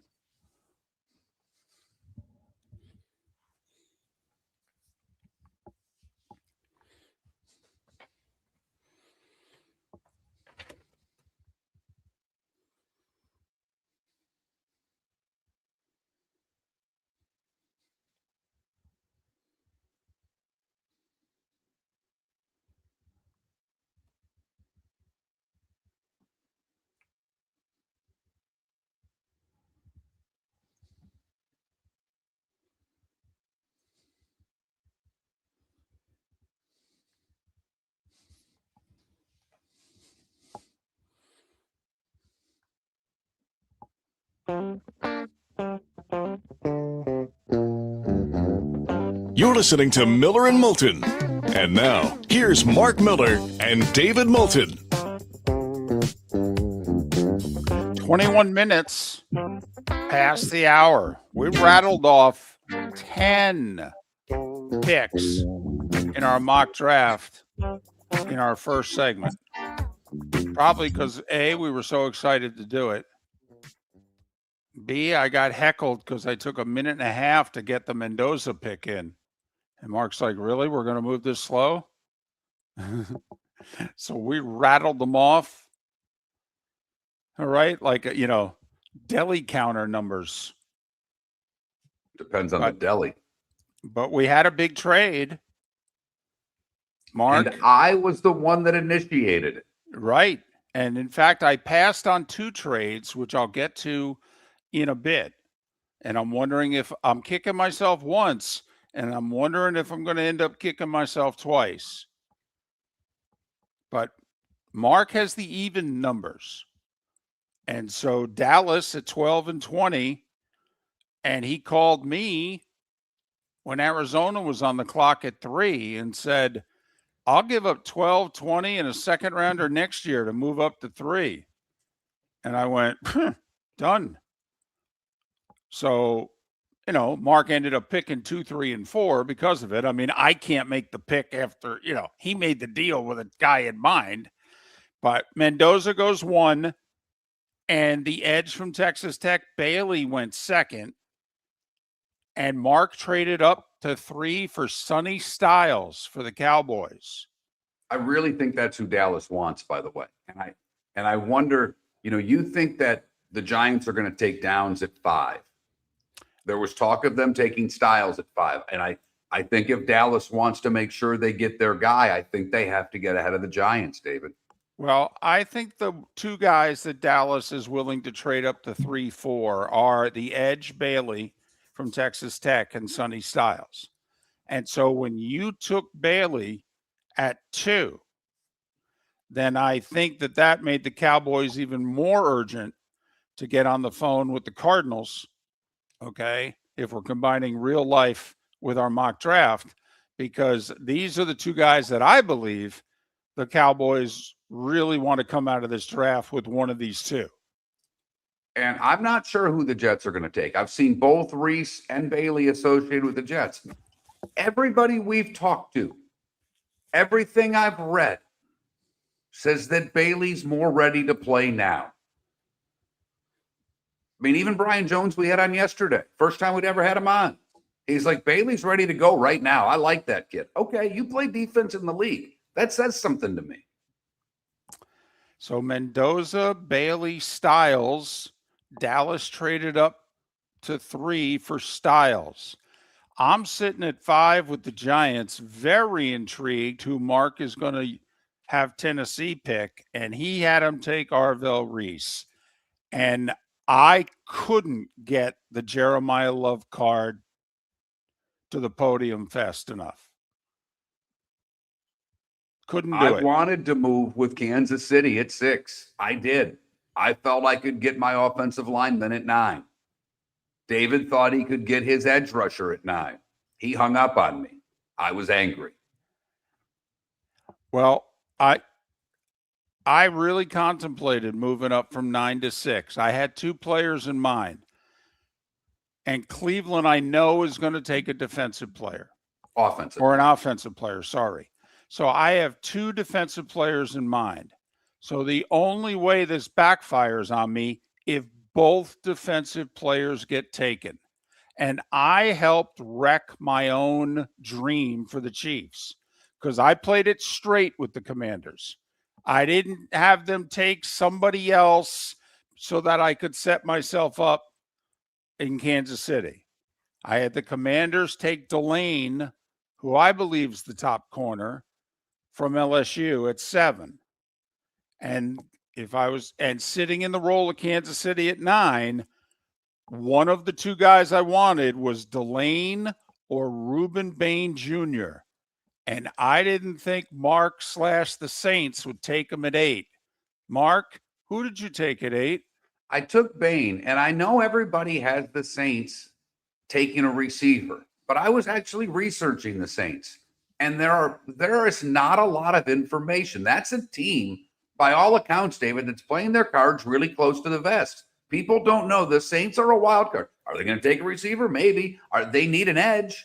I mean, they have needs. They're not a good team, and they picked up at the end of last year, and I think there's a receiver for them in the second round.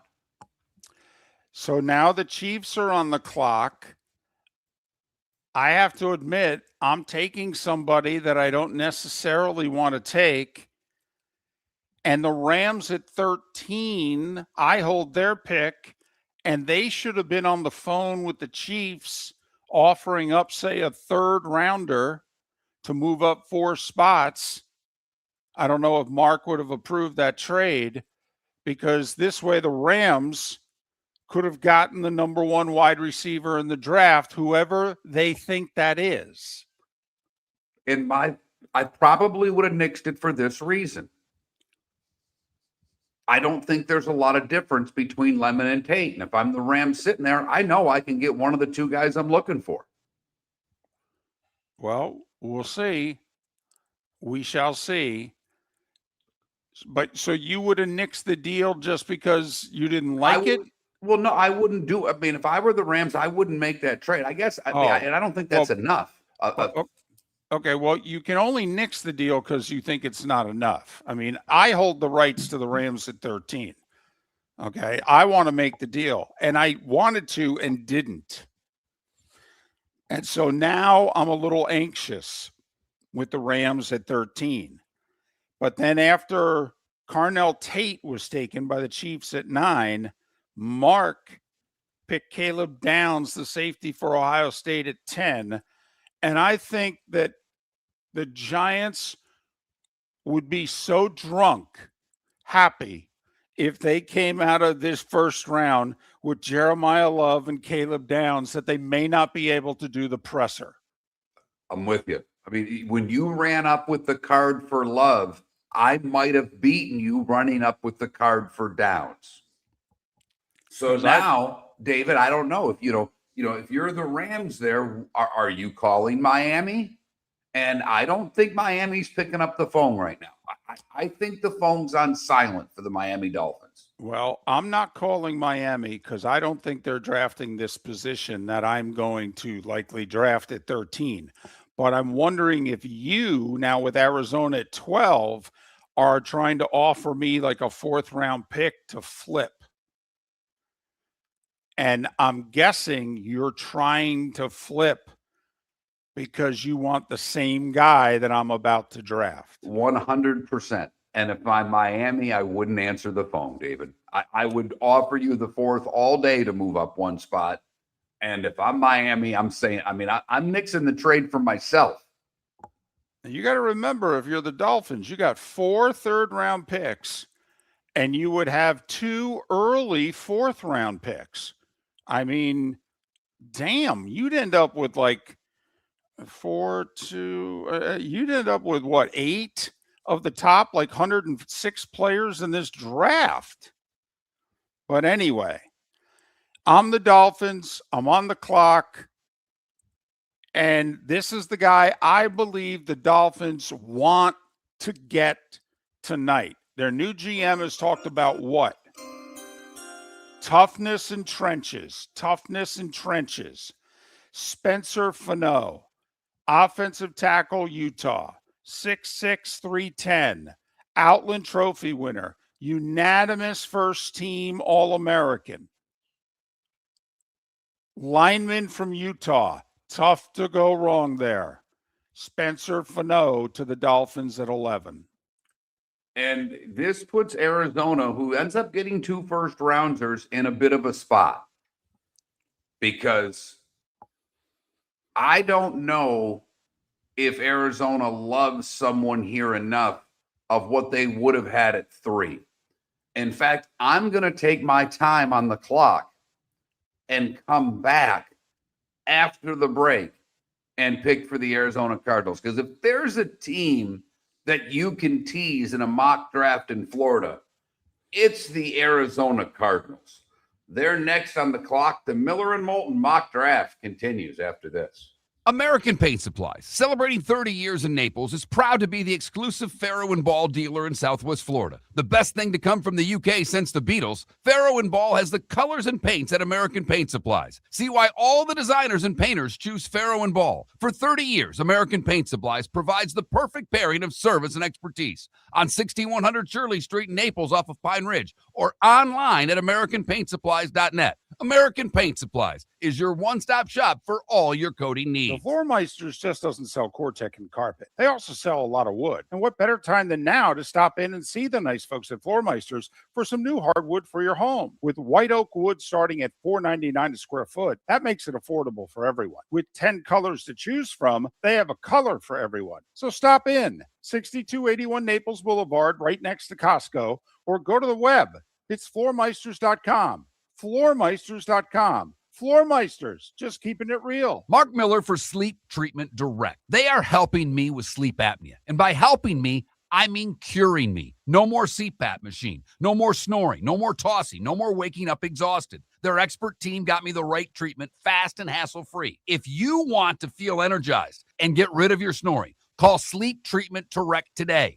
444-1741. That's 239-444-1741. Sleep Treatment Direct. Sleep safe and sound. Your roof is your home's first line of defense. At Pelican Roofing of Florida, Ronnie John and their team bring years of experience to protect what matters most, your family and your business. From residential repairs to large-scale commercial roofing, we deliver honest work, fair pricing, and quality you can trust. An upgrade on your roof can lower your insurance costs. Don't wait for a leak to turn into a disaster. Call the experts at Pelican Roofing today. 1-866-9-PELICAN. That's 1-866-9-PELICAN. Online at PelicanRoofingCompany.com. CCC 13325. This is Miller and Moulton.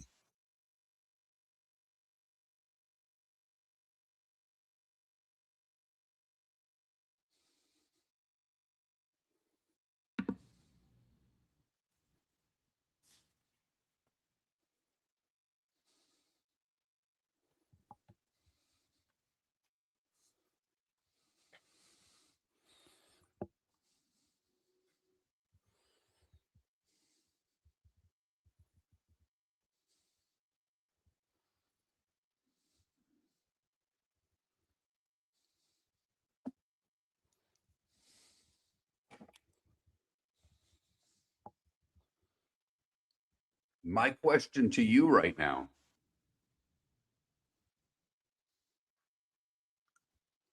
Jason Light, is are you willing to go to 12 and what would you give? Yeah, I can do trades during the commercial break. I can at least make phone calls.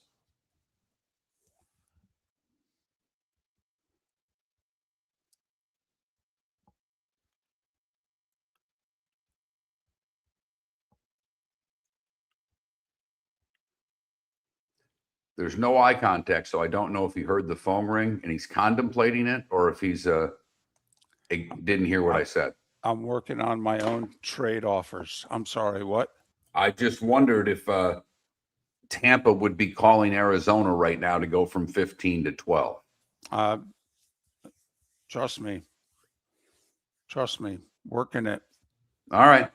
I'm listening. That's all I'm telling you. Working it. I'm really torn whether to do it because I know what it's going to take. And it's a calculated gamble.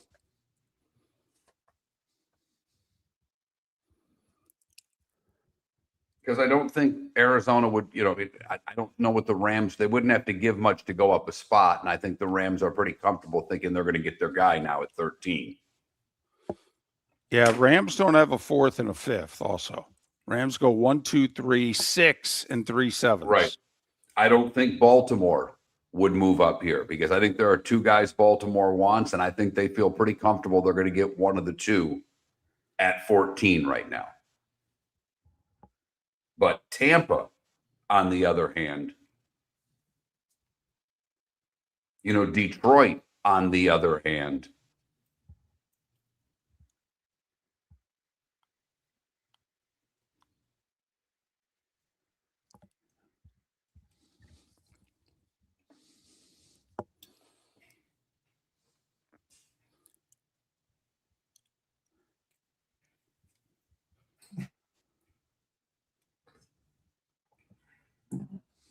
tell you what, the wife doesn't get up and get me a half a bagel, I might make a bad trade pretty soon.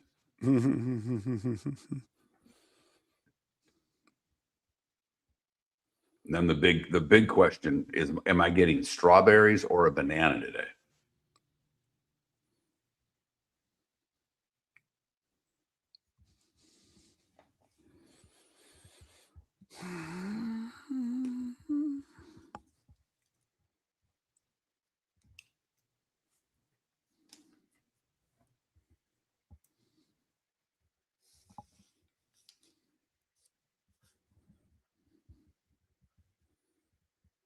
I don't know, Drutharian. Maybe I gave up too much. I think that's what it would take to go up that much. I think the 2 1s wouldn't be enough. I think you'd have to throw something else in. Maybe it was a third, not a second.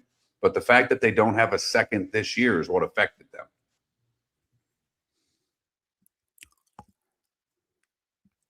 They won't do it until after the draft, Left Twix.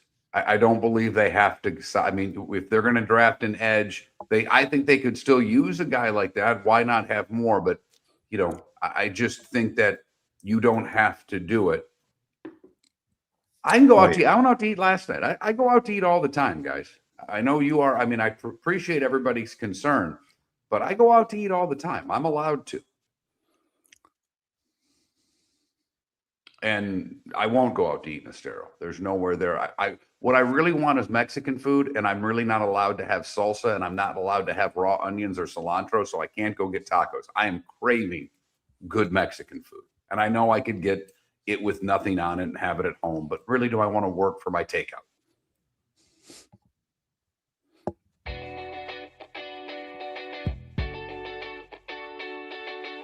You're listening to Miller and Moulton.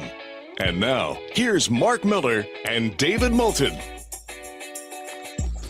22 minutes till the top of the hour. Miller and Moulton in their first ever mock draft. We've made 11 picks. One major trade. Dallas traded away 12 and 20 to move up to 3 to take Sonny Styles. So Arizona falls back into 12 and 20. And the Cardinals are on the clock. I have the even number picks. Mark Miller had, I have the odd number picks. Mark has the even number. So at 12, that means Mark with the Arizona Cardinals is on the clock. I would like to propose 2 trade offers to you. Okay, that's what I was hoping for. That's why I went to break. I wanted you to work on what you were giving me. Come on, let's go. I'm the Tampa Bay Bucks at 15. I'd like to give you a 4th round pick to move up 3 spots. I'm the Detroit Lions at 17. I'd like to give you a 3rd and the first of our 2 4th round picks to move up from 17 to 12. Yeah, I would take the Detroit offer if those are the 2 offers that are in front of me. Okay, so you would fall down to 17. Okay. Actually, I apologize. The Lions don't have a 3rd round pick. Oh, Okay. And I'm not willing to give you my 2nd round pick. Okay. And I'm guessing Detroit has 2 fourths. right. Yeah, I don't think I can offer you my 2nd round pick to move up 5 spots. How about this? I'll give you both of my 4th rounders this year, and I'll give you a 3rd rounder next year. Done. Exactly what I was thinking. Okay, 2 fourths this year and a 3rd in 2027. We've had a deal earlier, part of that Dallas, Arizona deal, where Dallas also gave up next year's 2nd round pick to the Cardinals. So Arizona's going to drop down again, and they're going to drop down to 17. All right, and now the Detroit Lions move up to 12. And break the Tampa Bay Bucks heart here because we're running out of edge guys. So I'm guessing that's where you're going, or are you going offensive line? I would go edge if I were Detroit. David, what's the pick? Messidor from the Canes. Yeah. Is that who you would have? I mean, technically, it's number 12, but we made the deal. I made the deal for Detroit and the trade offer for Tampa, thinking I'm going to have to get ahead of Baltimore to be sure. And for that matter, I may need to take Arizona out of the equation as well for Messidor, the edge from the Canes. Yeah, I wasn't thinking Baltimore as much. I was actually thinking what you were. Arizona could go edge there. Tampa could go edge there. And if I'm Detroit, I got to make sure I get ahead of Tampa to get the guy that I want. So there's a guy that I would have been a little upset if I'm Arizona, you taking, but you're going back to back now because you have the Rams. I think, you and I have been pounding the table for 2 years for Detroit to go get a quality edge player on the other side of Hutchinson. They finally do with this move. Okay, everybody has the Rams at 13 taking a wide receiver. So far in our mock draft, only 1 wide receiver has been taken. Carnell Tate went 9th to the Chiefs. Everybody would then say, oh, well, Malachi Lemon is going to go to the Rams at 13. Yeah. Cooper Kupp. Does anybody know what round he was drafted in? It was either the 3rd or the 4th. Does anybody know what round Puka Nacua was drafted in? It was the 5th. Okay. I think the Rams, if I were the Rams, this is the fly in the ointment that I would do. I'm taking Sadiq. Oh, wow. Look at that. All right. That surprised me a little bit because he was one of the 2 guys that I had picked for Baltimore. Mm-hmm. So I'm not upset though, because I had 2 guys. Oh, yeah. And it makes it really easy for me for Baltimore. That's why I didn't consider making a trade with the pick 14 for the Ravens. Sadiq has been a guy that has been associated with Baltimore, but the guy I've seen more times than not is the offensive lineman from Penn State. He is high on a lot of boards. Vega Inoue is the guy that I think they take here. I think that they lost the center. No, they're not getting a center here. Hell, they may be able to get one later in the draft, but the interior line for Baltimore It is an area of need. This is a perfect Ravens draft. I've got him on my board, David, as the 12th best player. So the top 11 are gone, and damned if the Baltimore Ravens don't get the best player on the board when the draft falls to them. So way the lineman from Penn State is who I am taking here with the pick. Obviously, can't go wrong with a highly rated offensive lineman. It's interior, but they just lost Linderbaum. Right. Also at center, and I understand that center. He played guard in college, but got to fortify the middle of the offensive line. He's a plug and play guy. Listen, at Tampa Bay, 15, I'm not happy. Messidor and Sadiq both drafted ahead. Those are two guys that have both been associated with the Bucs. Well, and quite frankly, I could have settled for who Baltimore took, but it's not a position necessarily of need. But no doubt, 12 and 13 here have, sucked for us if we're the Tampa Bay Bucs.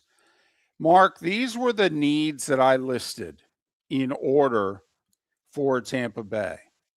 I listed edge as number one. So did I, David. And so now I'm looking at, am I willing to take Howell from A&M, who led the SEC in sacks? But we just had Brian Jones on yesterday, and he wasn't crazy about Howell. Actually, the guy he mentioned, who nobody's talking about going in the top half of the first round, maybe a late first rounder, is R. Mason Thomas from Oklahoma. He loved his tape. And others have spoken highly of Zion Young from Missouri. But, Mark, I just don't think it's good enough, quote, value. And we have a need at corner. And only one cornerback has been taken, that being Delane from LSU. I know he's coming off a knee injury, but a year ago at this time, he was the number one corner in college football, and he's proven lately that he's healthy. So I'm taking music. The Tampa Bay Buccaneers with the 15th pick in the 2026 NFL Draft take Jermod McCoy, cornerback, Tennessee. Well, it's not who I would have taken, but I'm not going to mention it because there's another team I have him associated with, and I like how this draft is working for the team that I have associated with him. I'll get to that later when I pick him. But I think this works out really well. The Jets, I didn't think were going to make any moves to go up. They have too many needs, too many players. But when I did my mock, or when I wrote down initially needs, I put Bailey or Reese for, and now that I realize I wrote Bell, it's probably why I've been saying it incorrectly for damn near a week on the show. But Bailey or Reese is what I had for the Jets at pick 2. For their second pick here at 16, I put one need down, receiver. Yep. And I've believed all along that they were going to take a receiver. Now, there are a lot of people. Tyson's climbing boards. There is no doubt. I'm going to take Mekhi Lemon from USC. He's the best player that I have on my board. I think they're very equal, but that's where I'm going. I'm going with Lemon, the receiver from USC, for the Jets at pick 12. Yeah, there's a lot of talk that Jordan Tyson from Arizona State, that he ain't getting this far in the draft. Okay, there's a lot of talk that the Giants wouldn't mind having their draft be Caleb Downs at 5 and Jordan Tyson at 10. So the one thing that we've learned, Mark, if it's true, is, boy, do teams have totally different valuations of the receivers. Some teams 100%. some teams don't like Malachi Lemon. And so Lemon finally, second receiver off the board at 16. The receiver who's been linked to the Jets at 16 in most mock drafts is Omar Cooper from Indiana. So We shall see. All right. But I think part Arizona- of that's because people have Lemon going earlier in the draft, David. Absolutely. Yeah. So- In our draft, he fell. Right. Right. So is Arizona finally allowed to pick at 17, or do you have another Arizona's on the trade-off? clock at 17. You had their pick, you lost their pick. I then had their pick and traded their pick. David, you now can pick for Arizona. Well, I'm going to go with Cassius Howell. They need an edge. They have a lot of needs. I'm going to go with Cassius Howell, edge, Texas A&M. All right. He's further down on my list, but it is definitely the need that I have as well. For Minnesota, they need a corner, but the two corners that are there have been taken. A lot's been associated with the safety here. Yes, For the Thieneman from Vikings. Oregon has been linked to the Vikings now for a week. I'm sorry, which safety do you have associated with them? Dylan Thieneman from Oregon. Okay, sorry, I just didn't hear your pronunciation. I'm like, I heard Oregon and I heard Morgan for some reason. Like, who the hell is this Morgan that you have? No. I got very confused there. I'm with you. The Oregon safety, Thiemann, has been associated with them for a while. I think Minnesota is very content with this pick. I think that's the guy they've wanted, that they've eyeballed, and I think Minnesota goes with the Oregon safety, Dylan Thieneman. 4-year starter, 3 years at Purdue, 1 year at Oregon, All-American tackling machine. Oh, yeah, he goes to the combine and runs a 4.3 and change. Yeah, that got you into the first round. That went from early to mid-second to first round right there. Carolina threw something against the board when the Rams moved up and took Sadiq. They did. They were did, hoping- and I think the fact that a couple receivers have gone doesn't make Carolina happy because they need weapons on that team. But Yep. they're also a team that won a division not even being 500. So there are more needs for this team. So they would have loved Thieneman, taken. They would have loved Sadiq, taken. The elite offensive lineman, okay? The kid from Miami, Fano, all right? The guard from Penn State. So now, Mark, what do? Do you take highest rated receiver on your board, or do you take a little bit of a flyer on Monroe Freeling, the tackle from Georgia, who's not ready today, but is probably the only left tackle in this draft? Because they have needs at both receiver and tackle. What do you do? And the other thing is now they have to decide which receiver. And there's a bunch there. I mean, you've still got Tyson on the board. You got the A&M kid Concepcion. You got Cooper from Indiana. I mean, you even have Boston, who's a lot of people think could slip into the first round, the Washington kid. So you have your choice of receiver. If you're into one of those guys, that's the pick I'd make, but I don't know if they are. The Carolina Panthers have turned in the card.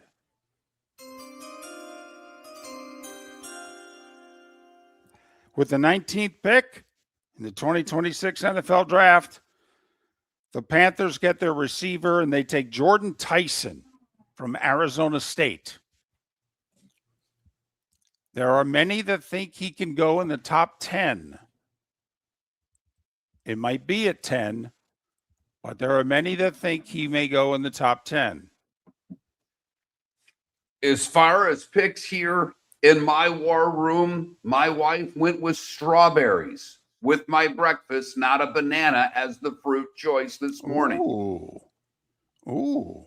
She even cleans them, cuts off the top and everything for me. Right. It's unbelievable. It's kind of like cutting the edges off the peanut butter and jelly sandwich, I David. know, but listen, I did that first time I saw her. I talked to her for a little bit, said she was a 5-tool player. And trust me, that scouting report, one of the 3 best scouting reports I've probably ever had. Definitely. She there's no way she slips past pick 5 in a draft. I mean, that's for certain. And where she lacks, it's in the kitchen, and she's really made up for it here with her time at the Hope Lodge. I'll pick for Arizona, top of next hour, the Miller and Moulton Mock. Your roof is your home's first line of defense. At Pelican Roofing of Florida, Ronnie John and their team bring years of experience to protect what matters most, your family and your business. From residential repairs to large-scale commercial roofing, we deliver honest work, fair pricing, and quality you can trust. An upgrade on your roof can lower your insurance costs. Don't wait for a leak to turn into a disaster. Call the experts at Pelican Roofing today. 1-866-9-PELICAN. That's 1-866-9-PELICAN. Online at pelicanroofingcompany.com. CCC 1332512. Floor Meisters just doesn't sell Cortec and carpet. They also sell a lot of wood. And what better time than now to stop in and see the nice folks at Floor Meisters for some new hardwood for your home. With white oak wood starting at $4.99 a square foot, that makes it affordable for everyone. With 10 colors to choose from, they have a color for everyone. So stop in, 6281 Naples Boulevard, right next to Costco, or go to the web. It's floormeisters.com. Floormeisters.com. Floor Meisters, just keeping it real. Mark Miller for Sleep Treatment Direct. They are helping me with sleep apnea. And by helping me, I mean curing me. No more CPAP machine. No more snoring. No more tossing. No more waking up exhausted. Their expert team got me the right treatment, fast and hassle-free. If you want to feel energized and get rid of your snoring, call Sleep Treatment Direct today. 444-1741. That's 239-444-1741. Sleep Treatment Direct. Sleep safe and sound. The Cape Coral Police Department is growing, and they want you to be a part of it. They're hiring new officers. Starting pay is between $74,000 and $90,000, depending on your experience. And with a $10,000 hiring bonus, you could be making $100,000. Enjoy paid holidays, off-duty details, plenty of OT opportunities.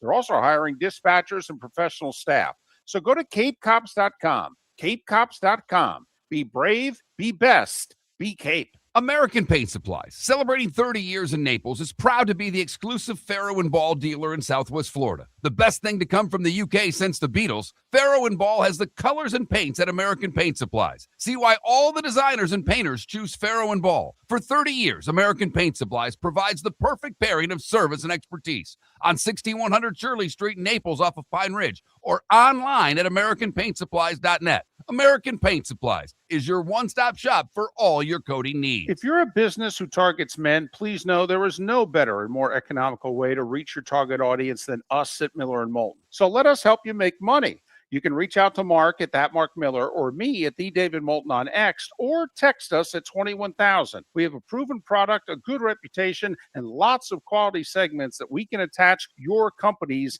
name to. Miller & Moulton, we're like that old pizza box. You've had the rest, now try the best. Miller & Moulton, millerandmoulton.com. This is Miller and Moulton.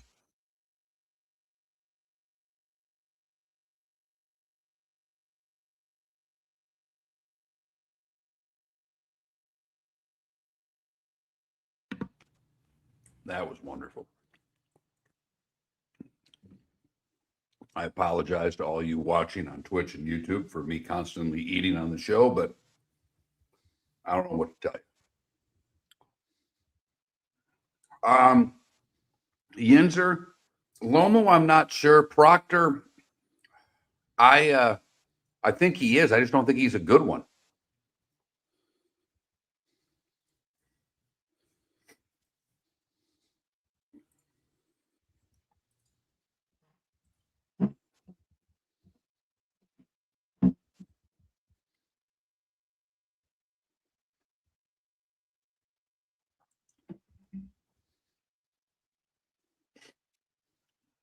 And you're right, less sugar, Yinzer, but I'll have the banana tomorrow. Don't kid yourself. But those strawberries were delicious. Very ripe. Wonderful. Good trade up on the fruit. Thank you. Appreciate that. Go Plant City. And that was just the assistant GM taking the initiative and making that deal herself, right? Absolutely. Right? That wasn't discussed. She's down having her egg white breakfast burrito with spinach and mushrooms. Yuck. Can we get healthier? Can we get healthier? I will say we didn't have lettuce yesterday. We thought we did. There was no lettuce, so instead of the BLT, we went with the BST, the bacon, spinach, and tomato. It wasn't all bad. Not gonna lie. I would eat that. You really do a wonder on a kitchen, because this place has 4 industrial kitchens. Like each, there are 4 rooms left and right, so they're all close to one another. You fire up bacon, that entire first floor smells like bacon. People just, they're happy but not happy, because then everybody wants bacon, and they're not getting any of ours.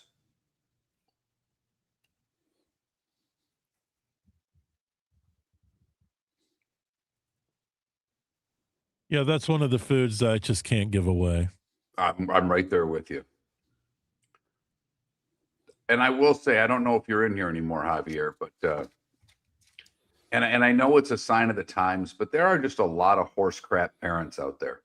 I don't blame the kids. We went to a decent restaurant last night. It's kind of a historic place here, so it's a little bit of a touristy place.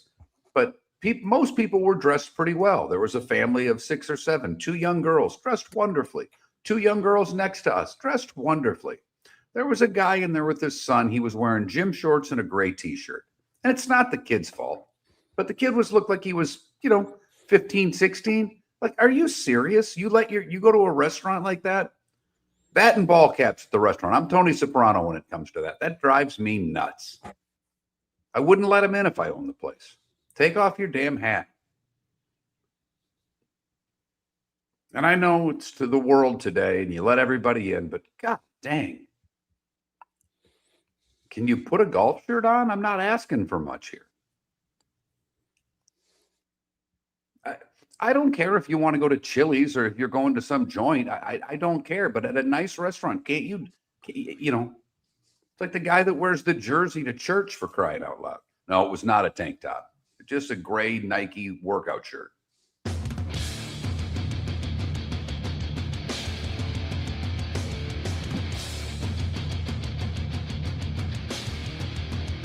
You're listening to Miller and Moulton, coming at you from the Floormeister Studios. Floormeisters, keeping it real. And now, here's Mark Miller and David Moulton. We are halfway through the show, at least in Jacksonville and Tampa, St. Pete. Final hour of the show in Southwest Florida, Punta Gorda, Port Charlotte, and Venice, along with Live Oak, Lake City, and surrounding areas. Miller and Moulton, millerandmoulton.com, Miller_Moulton on X. We are also a little more than halfway through our first ever mock draft. We have made, 19 of the 32 picks, so 13 picks still to make. We've had a couple of deals. All right, the biggest of which, Dallas offering up 12-20 and a future pick with Arizona. Dallas moved up, took Sonny Styles at 3. But to quickly recap, Fernando Mendoza, Damon Bailey. Mark took him. Mark has the even number teams. I have the odd number draft selections. David, I appreciate you getting his first name wrong, because I've said his last name wrong all week. It's David, not Damon. But I'll at this point, David, since I botched his name literally for a week and a half on this show, you can call him whatever the hell you want. Oh, how about that? I mean, you would see why I would get it wrong. David Moulton, David Bailey. Great Indiana basketball throwback. Exactly. So David Bailey, the edge from Texas Tech, goes 2. Mark moved up to 3 to take Sonny Styles. Then he was still on the clock with Tennessee at 4, and he takes Arvell Reese. Well, I couldn't, with the Giants at 5, run to the podium fast enough for Jeremiah Love, running back Notre Dame. Mark takes Mayoga, the tackle from Miami. First offensive lineman taken is the big fella from the Canes. He goes to Cleveland. And I was willing to trade there, could not find a partner because I thought I could get a tackle at 9. I offered, I looked at the phone, Yes. was waiting for Kansas City to call, and David called my bluff. I called them.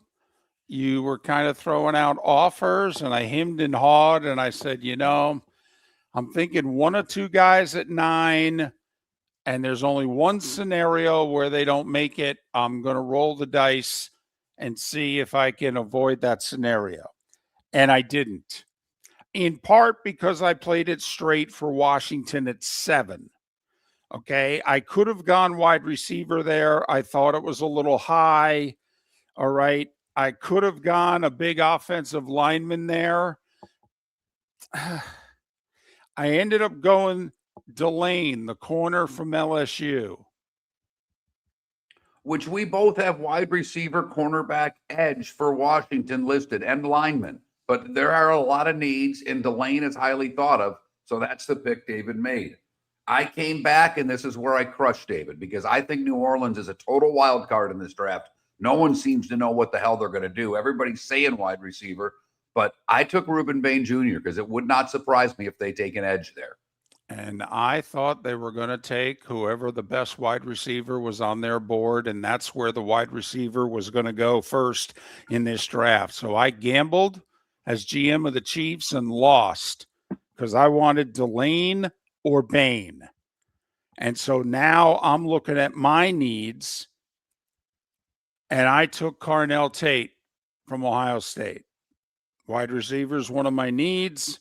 I know I got a lot of issues on defense, but I still have the 29th pick, and I still have the ability to trade up. So there you go. Mark at 10 made the Giants so happy. He took Caleb Downs, safety, Ohio State. Could you imagine for a second tonight if the Giants walked away from 5 and 10 with Jeremiah Love and Caleb Downs? Oh my goodness, they would be partying. Mets fans would be happy. That's how good that would go for the Giants. I took Fano, the big tackle from Utah. He was the second tackle off our board for the Dolphins at 11. Miller and Moulton believe that's actually who the Dolphins really want at 11.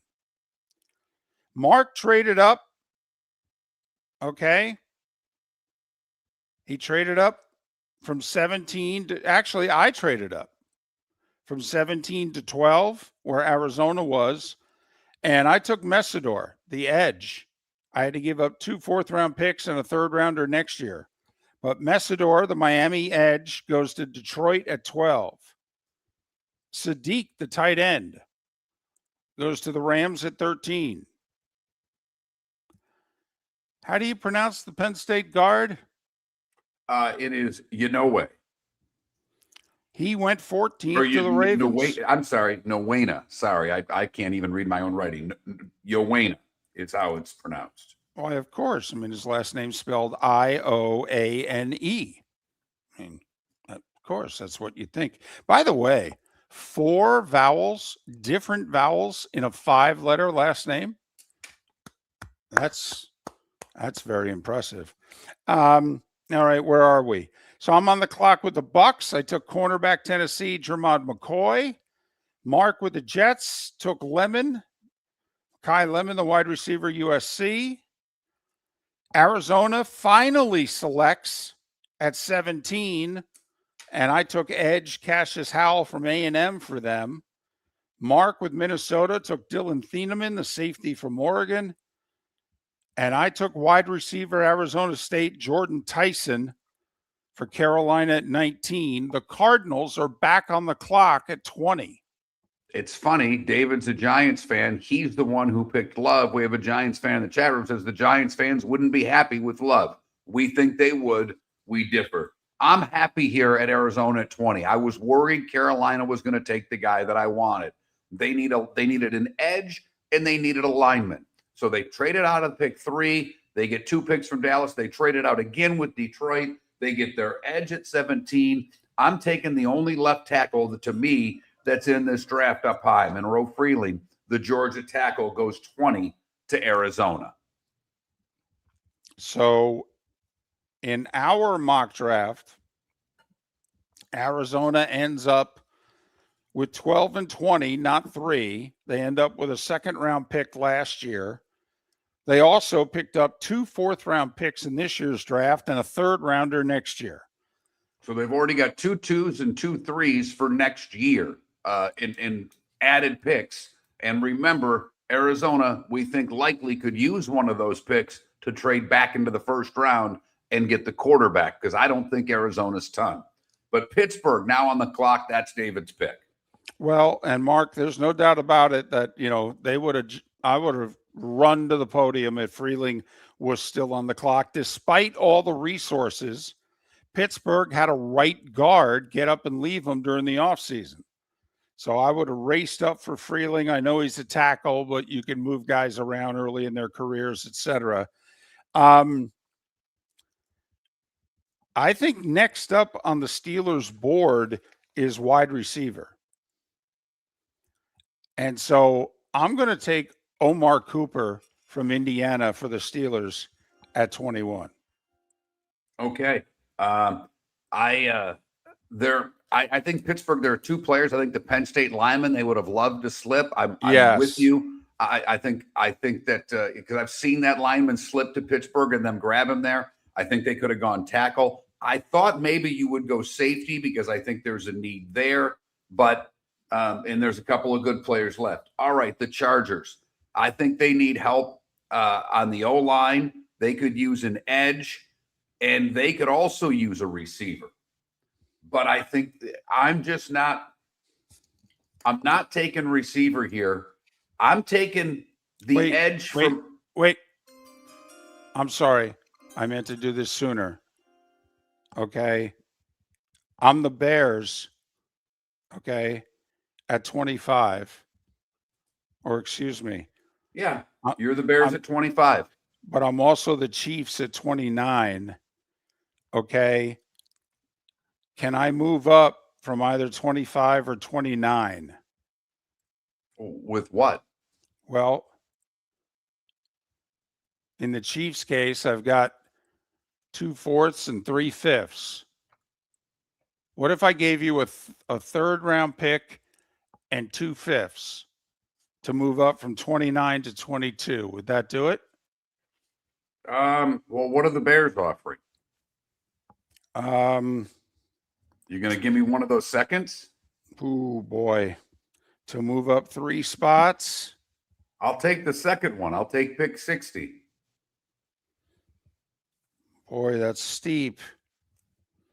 I don't know what to tell you. Yeah, I know.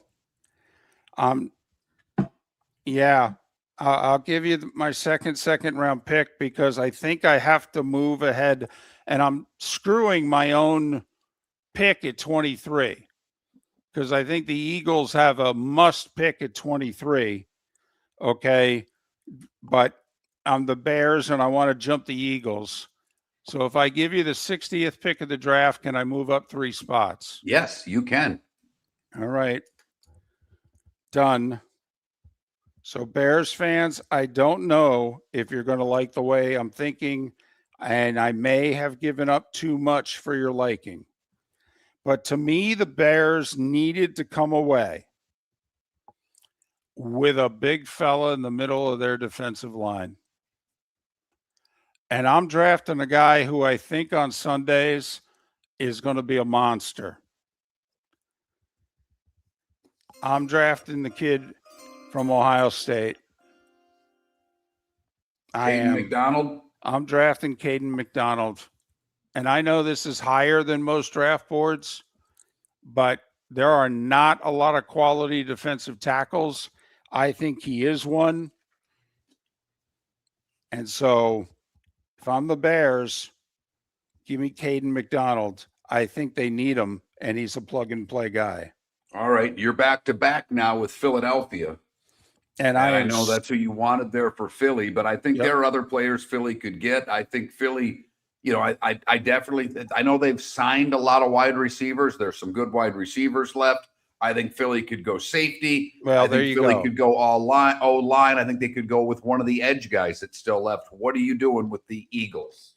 Well, I'm going to go safety. I know Caden Proctor's still on the board, And, there's talk that they could use an offensive lineman, if not this year, certainly next. But to me, I had 3 safeties with a first-round grade. 15 And this is the third one. Emmanuel McNeil Warren from Toledo. That's who the Eagles take at 23. He was a Rocket. Now he's an Eagle. Cleveland on the clock when we come back. Your roof is your home's first line of defense. At Pelican Roofing of Florida, Ronnie John and their team bring years of experience to protect what matters most, your family and your business. From residential repairs to large-scale commercial roofing, we deliver honest work, fair pricing, and quality you can trust. An upgrade on your roof can lower your insurance costs. Don't wait for a leak to turn into a disaster. Call the experts at Pelican Roofing today. 1-866-9-PELICAN. That's 1-866-9-PELICAN. Online at pelicanroofingcompany.com. CCC 1332512. Floormeisters just doesn't sell Cortec and carpet. They also sell a lot of wood. And what better time than now to stop in and see the nice folks at Floormeisters for some new hardwood for your home. With white oak wood starting at $4.99 a square foot, that makes it affordable for everyone. With 10 colors to choose from, they have a color for everyone. So stop in, 6281 Naples Boulevard, right next to Costco, or go to the web. It's floormeisters.com. Floormeisters.com. Floormeisters, just keeping it real. American Paint Supplies, for nearly 30 years, is your one-stop shop for all your coating needs. If you are a designer, a contractor, a professional painter, or a weekend warrior, American Paint Supplies is the place where experts go to get expert solutions. At 6100 Shirley Street in Naples off of Pine Ridge, American Paint Supplies delivers the best solutions with the best products with the best support. Meet Gene and his team today at American Paint Supplies. Call 239-566-2700. That's 566-2700 or online at AmericanPaintSupplies.net. Cape Coral Police Department is growing and they want you to be a part of it. They're hiring new officers. Starting pay is between $74,000 and $90,000 depending on your experience. And with a $10,000 hiring bonus, you can be making $100,000. Enjoy paid holidays, off-duty details, plenty of OT opportunities. They're also hiring dispatchers and professional staff. So go to CapeCops.com. CapeCops.com. Be brave, be best, be Cape. This is Miller and Moulton.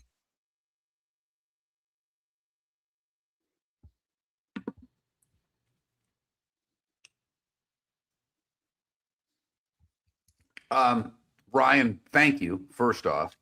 And to the guy who's the Giants fan, we've talked about this. If the Giants think he's the best player on the board, Scadaboo was a what round pick, David? 4th. And the other 2 running backs are not game breakers. One of them they could get rid of tomorrow.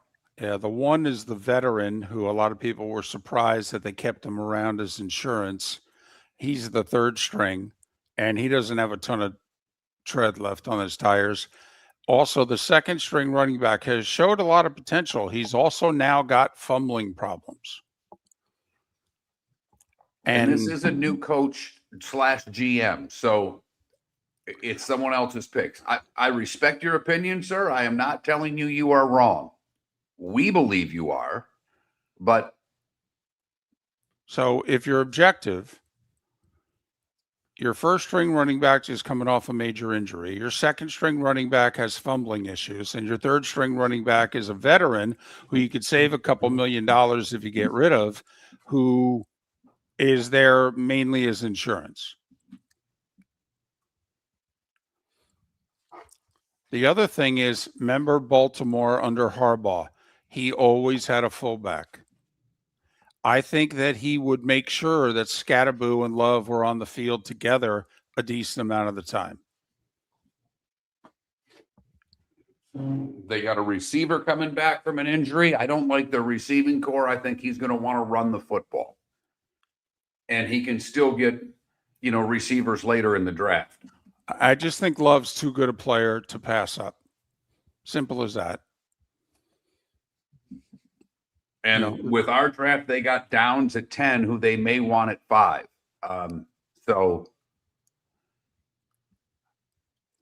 Yeah, well, the Giants would scream in excitement if Downs fell to 10 tonight. It would make, because I think Love's going to go in the top 4, and I think the Giants are going to take Downs at 5, and then hope that Tyson, the wide receiver from Arizona, is there at 10. No, Tim, I want to see the Bucks get him, but if I was being objective with what the Bucks have, that's not the pick I would make. They need a pass rusher. Miller and Moulton are hopeful for the Bucks tonight that Messidor falls to 15. He didn't in our draft. The Lions traded up from 17 to 12, and they took Messidor at 12. And I'm torn here with the Cleveland pick because I don't know what receiver I like enough to take, and Proctor's still on the board. You could come away with two pretty damn good tackles, but they need offense. Well, Mark, you've got the next 3 picks because you were going to make the Chargers pick, and right. the Chargers and I've got the guy 25. I want for the chart. Thank you. I appreciate that. So you have Cleveland, the Chargers in a trade down, and Buffalo back to back to back. Yep. And I know who I'm taking for all of them. I can rattle through this reasonably quickly.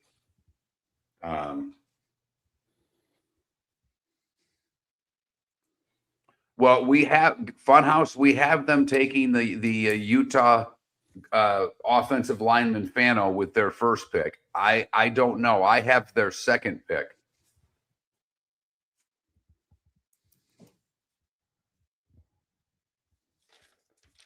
And I don't know yet exactly what I'm doing with it or if I'm even picking it.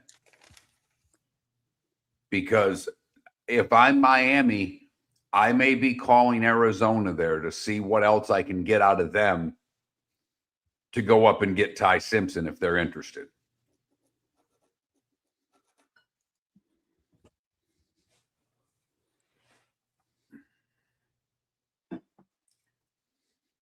David, your Giants fan there is commenting. He's, just for what he's saying, I'm just not. It's not an argument. He's just given what he thinks are facts. So I'm not. Yeah. Okay.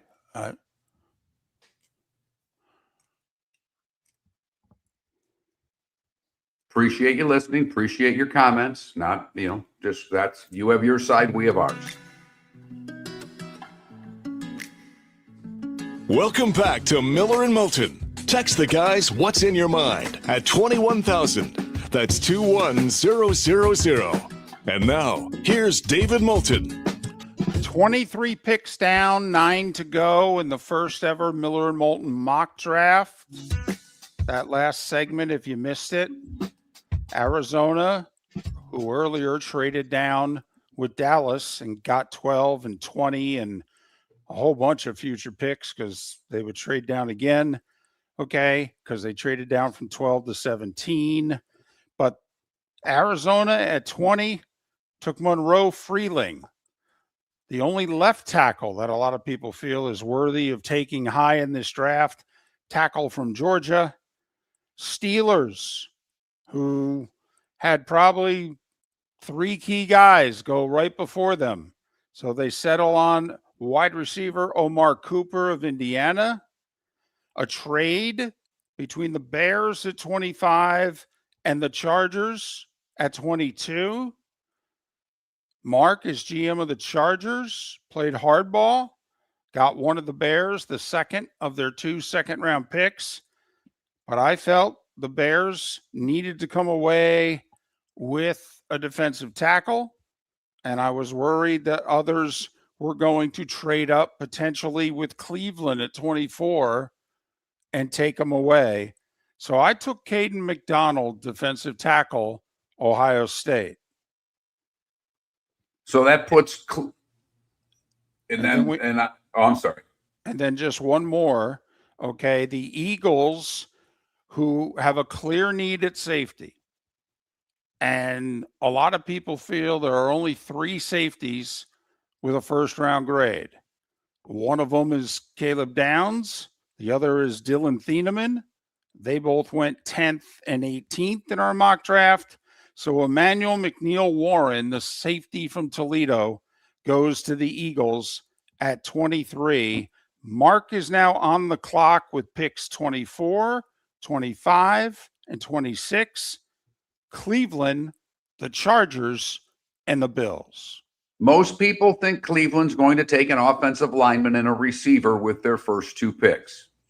That seems to be what the consensus is of what they need. I agree with that. And they got the best lineman, in my opinion, with their first pick. Here's the dilemma I have, David, because now you're sitting there with Proctor still available. The other Utah player, Lomo, still available. Mm-hmm. Blake Miller from Clemson still available. So you've got 3 tackles that are all available. The only receiver there's 2 receivers. The kid from Texas A&M, Casey Concepcion, and Denzel Boston from Washington. Right. I don't think Cleveland can pass on receiver here. I don't. Okay. I'm just confused as to which one I want to take. I have Concepcion on what I'm looking at as the higher rated of the 2. So that's where I'm going to go. Casey's Concepcion, the wide receiver from Texas A&M. So that's my pick with Cleveland with pick 24. I was thinking tackle because they possibly could get one in the 2nd round from a receiver standpoint and take Proctor, but I don't know I'm going to take the receiver. I don't know. What would you take, the tackle there, or would you take the receiver? I would take the tackle there, but we'd have quite the discussion. I'm not taking Proctor from Alabama. Right.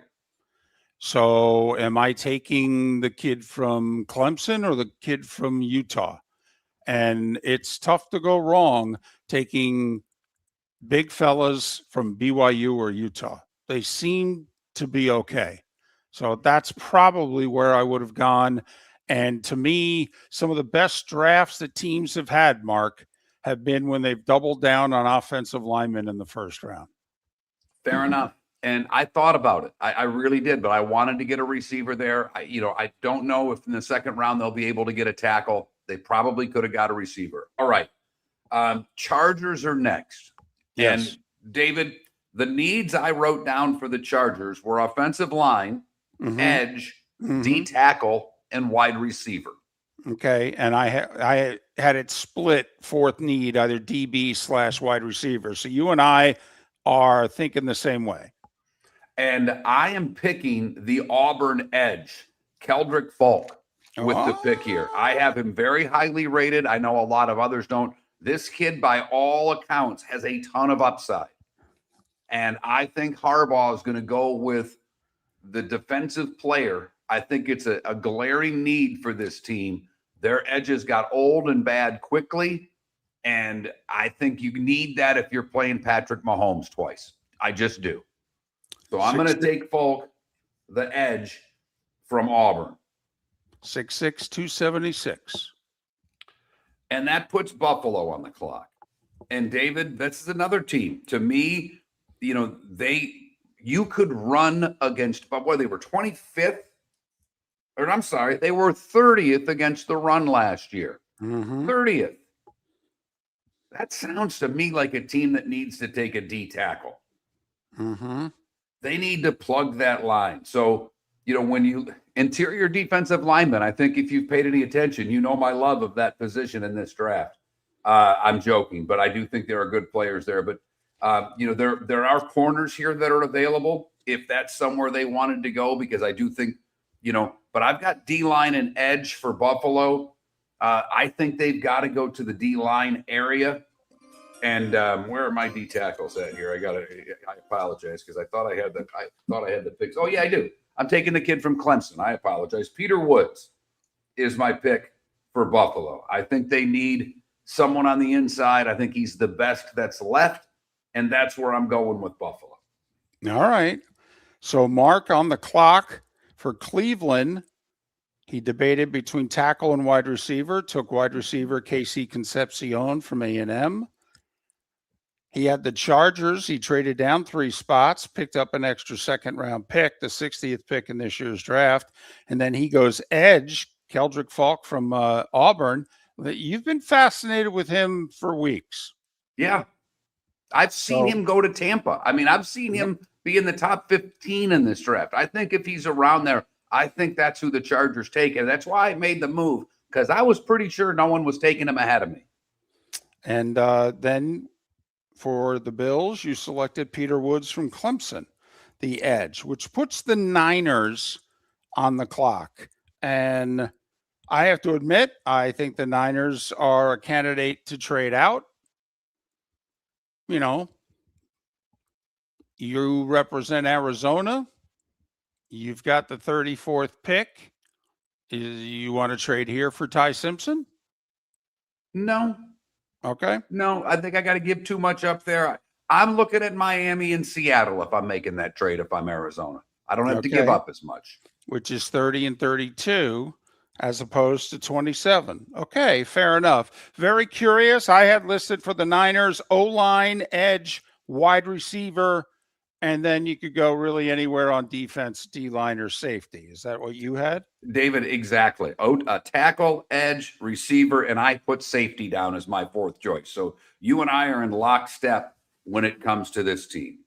All right. I wouldn't take them for my team, but I think the Niners take them for their team. Help me if I'm wrong. Proctor from Alabama is still on the clock, right? He still is, and he's the highest rated player on my board. And I think he's also somebody who would have gone the very next pick to Houston. So Caden Proctor, Alabama offensive tackle to the Niners at 27. And we have the Fab Five left. Houston, Kansas City, Miami, New England, and Seattle. Give me a little time to maybe make a trade with David here. But I think Houston has some needs. I think they can fill them. 3 picks in a row. I wish I had another Strawberry. I've got to be honest with you. That took a lot out of me. Hope you're enjoying our mock draft. The Pelican Roofing of Florida text line, where you can tell us what you think of our picks and what you may have done with your team, is wide open. 21,000 is the number. Pelican Roofing of Florida text line. The keyword is Miller. If you've never texted the show before, we will finish up our mock draft on the other side. The first ever Miller and Moulton mock draft.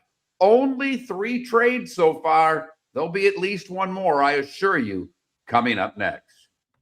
The Cape Coral Police Department is growing, and they want you to be a part of it. They're hiring new officers. Starting pay is between $74,000 and $90,000, depending on your experience. And with a $10,000 hiring bonus, you could be making $100,000. Enjoy paid holidays, off-duty details, plenty of OT opportunities. They're also hiring dispatchers and professional staff. So go to capecops.com. Capecops.com. Be brave, be best, be Cape. Mark Miller for Sleep Treatment Direct. They are helping me with sleep apnea. And by helping me, I mean curing me. No more CPAP machine, no more snoring, no more tossing, no more waking up exhausted. Their expert team got me the right treatment, fast and hassle-free. If you want to feel energized and get rid of your snoring, call Sleep Treatment Direct today.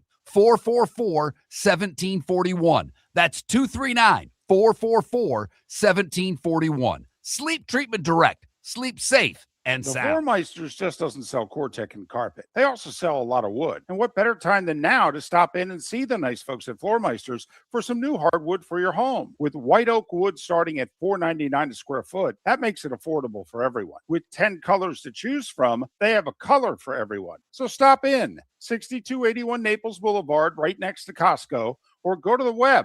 It's floormeisters.com.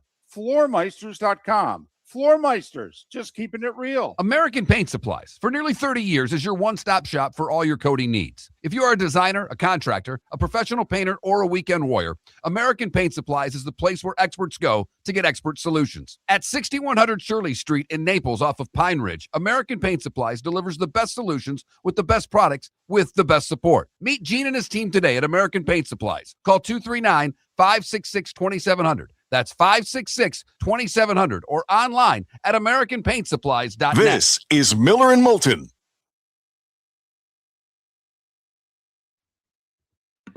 David, you're being asked just what it is you don't like about Proctor. I think you've said it before, but go ahead and I didn't think he was consistent at Alabama at all.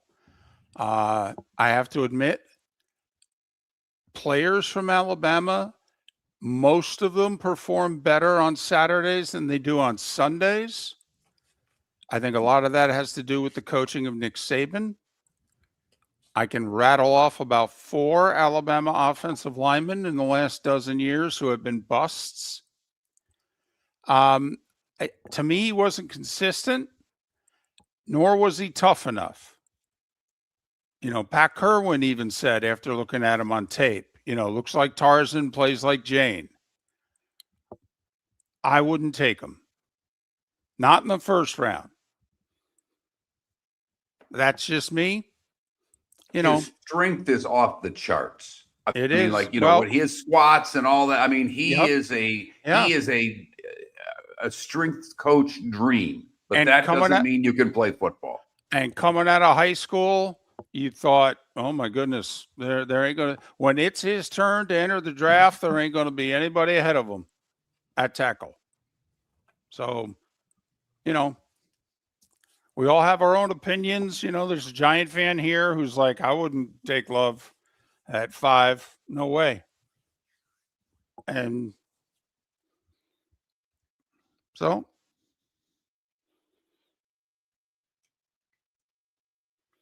here's my thing about Styles. Okay. I think his metrics, if you will, are better than his production. I'm just worried, like the high end for Styles is Urlacher, Zach Thomas. I mean, I think that's the high end for Styles. Pat has chastised me for a month that you're wrong about Sonny Styles. Okay. I'm sorry, JB Vikes. Help me out with who your safety from Notre Dame is, because I've got the safety list in front of me, and there's not a safety listed for them. So sure? I'm very confused. JB, you sure you're not talking Oregon?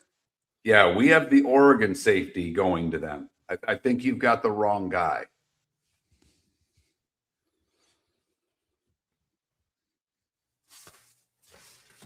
Well, and I'm just a little worried about his size, Coffin Ball. I'm just a little. Now he falls to a certain spot. Like if the draft goes a certain way, a Giant, but I don't think it will. I think Styles is going to go very, very high. And it's why I moved up to get him with Dallas, because I'm convinced that they want him. I just am. I could be wrong, and maybe they went up too high. Maybe they could go to 6 and get him. But if I'm Dallas, I'm afraid the Giants are going to take him at 5. If I want him, I go get him. I've heard the high end is Urlacher, Zach Thomas. The next level down is who's the guy who just spent the 2 years with the Commanders, and before that was with Fred Warner. Yeah, I wanted to say Wagner, and I knew that wasn't right. Either one, Warner or Wagner. That's the next level down. I'm just worried he's going to be the next level down, which is still a solid NFL player, but just not top 10 in the draft.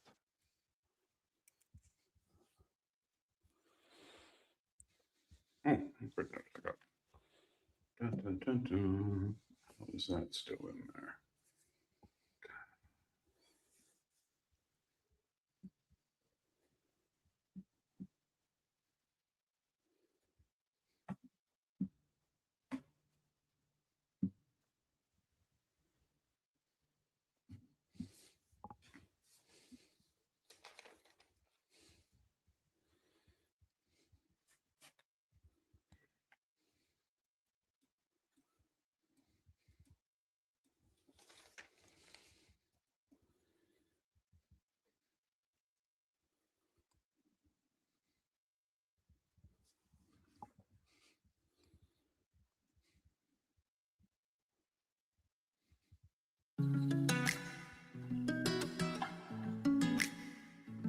Welcome back to Miller and Moulton. Text the guys what's in your mind at 21,000.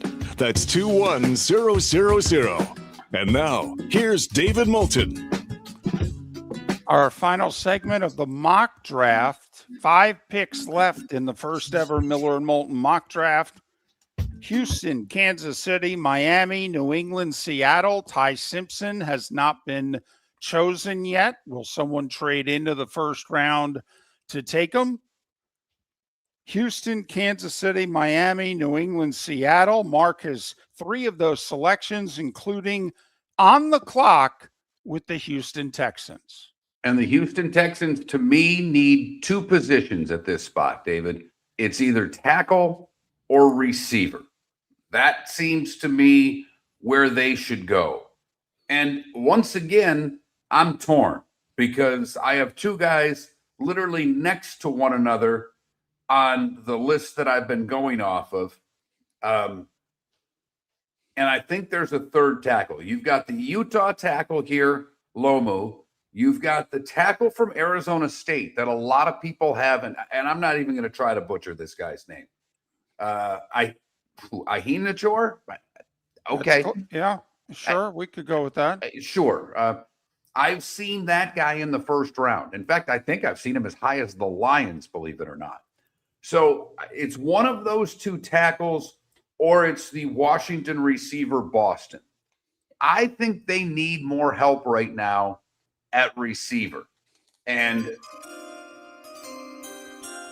as the music plays, I'm going to go with the Washington receiver, Denzel Boston, for the Houston Texans. Their receivers got banged up last year, David. I don't know how good they are. I don't know how well they're coming back. And I've got to try to make this quarterback work, and I've got to get him some more weapons, David. Well, Mark, you're so right, because I was there for that playoff game with the Patriots, and they came into it down a weapon, and then when their number 1 receiver got hurt, they didn't have their number 1 receiver. They lost their number 1 tight end. They had nothing. And they're both coming back from injury, the tight end and the receiver. I need to help. See, this is such a big year for CJ Stroud. I've got, if not the best defense, I've got a top 3 defense in the league. I got to figure out a way to score some points for them. No doubt. They're a team. I really believe that if CJ Stroud can play closer to year 1 than he has played the last 2 years, that, quite frankly, I think they can go to the Super Bowl. And I know nobody thinks of them that highly, but let me tell you, that defense is amazing. So, all right, you go Boston. That puts Kansas City on the clock. That's me. Do you want to trade in here for No, Mr. Arizona Cardinals? Nope. You're not taking a quarterback. And I don't think the Jets are going up here. I mean, if you're the Jets, are you trading up with them to get them, or are you standing pat? Well, I'm standing pat because I don't know if I believe in Ty Simpson. I'm right there with you. So I think I'm just drafting best players on the board if I'm the Jets, because our roster's terrible. Thank you. So, okay. So now the Chiefs are on the clock.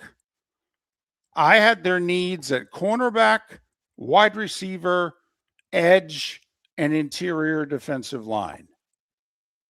What did you have them? Kansas City, I had corner, tackle, and edge in that order. And you went receiver, which is a need as well. I was kind of leaning receiver for their second pick, but you may have missed the guy you wanted at 9. So receiver's done. So corner, tackle, edge would be the places I would go for Kansas City. To me, it comes down to corner Chris Johnson from San Diego State or big offensive tackle Caleb Lomu from Utah. This is where it could get quite testy in the meeting room. Could you see Spags looking at Andy Reid going, how many offensive linemen you going to draft and screw up? How about if you give me the corner from San Diego State? I'll make you a bet he's legit. Normally, it's tough to pass on big people. All right. But if I'm Kansas City, I'm taking Chris Johnson, corner, San Diego State. And a lot of people have as the number 3 corner. Yep. And with a first round grade. Absolutely. I'm with you there. Which puts the Miami Dolphins on the clock. Yep. And Arizona. I wish we have so many picks for Arizona. I'm even confused right Well, now. Arizona David. has 34 in the second round, and then they picked up 2/4 from the Lions in the trade where they moved down from 12 to 17. So And never next mind. year's second with the Cowboys. Right. Never mind their own 34 is their own second. They have their own third. They have their own fourth. So now they have 3/4. So But if I'm Miami, I've got so many picks. This is where, I don't think Miami needs to trade with Arizona to acquire more picks, David. They've got a second round pick. They have four third round picks. correct. So to me, I don't see the need to move back here if I'm Miami. I really don't. I mean, unless Arizona was willing to give up the second they got from Dallas for next year, which I wouldn't do if I were Arizona. Well, last year the Giants had to give up a third round pick, but they had to move up quite a few more spots from the second round to the first round than what you're talking here. So what I think a fair trade would be if you offered up the 2/4 that you acquired from Detroit. If you offered up those 2 fourth-round picks to Miami to move from 34 to 30. And David, I'm going to build the trenches, and I'm not going to make that trade. I'll let Seattle make that trade if they want to for that pick. Okay. And you talked about it earlier. Why not bookend the lineman? And, I think Miami has plenty of needs. They already picked the tackle. There's an edge. There are corners available here. You could get the Clemson corner, Terrell. You could get either Lomu or Blake Miller, the tackles from Clemson and Utah. The edge from Clemson. But there's two other edges that I'm really interested here if I'm Miami. Now, this is why potentially making the trade would have been okay, because I think you could get it with 34. The UCF edge, but I'm going to go with the big guy from Missouri, Zion Young. He's huge. And I'm going to take Zion Young from Missouri. Didn't have a great year last year, but I think if Green Bay uses the metrics, if you will, I think this is a guy that they will take. I'm taking Zion Young, the edge from Missouri. Okay. Now I'm on the clock with the Patriots at 31. You want to trade from 34 to 31? Well, I would offer 31 if I'm Arizona. I would offer my fourth round pick 104. In fact, I would try to offer one of Detroit's fourth round picks, to be brutally honest. And Detroit's fourth round picks here are they were 118 and 128. If I offered you 118, would you take it? To move down 3 spots? Yeah. Boy, I'm really torn because I got 2 guys that I really wanted to take in the first round. And this is my last chance to take a first round pick. The 2 guys that I wanted, Mark, were corner D'Angelo Pons from Indiana. Okay. And edge R. Mason Thomas from Oklahoma.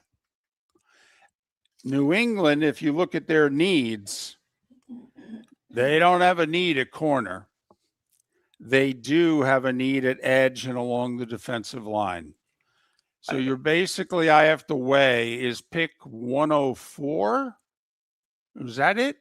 No, pick 118. I'm giving you Detroit's fourth rounder. Is pick 118 worth not taking an edge guy and I move down 4 spots and gamble?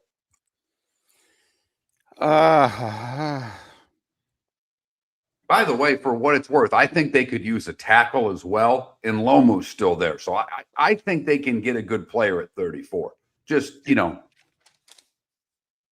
for what it's right. worth. That's right. You passed on Lomu.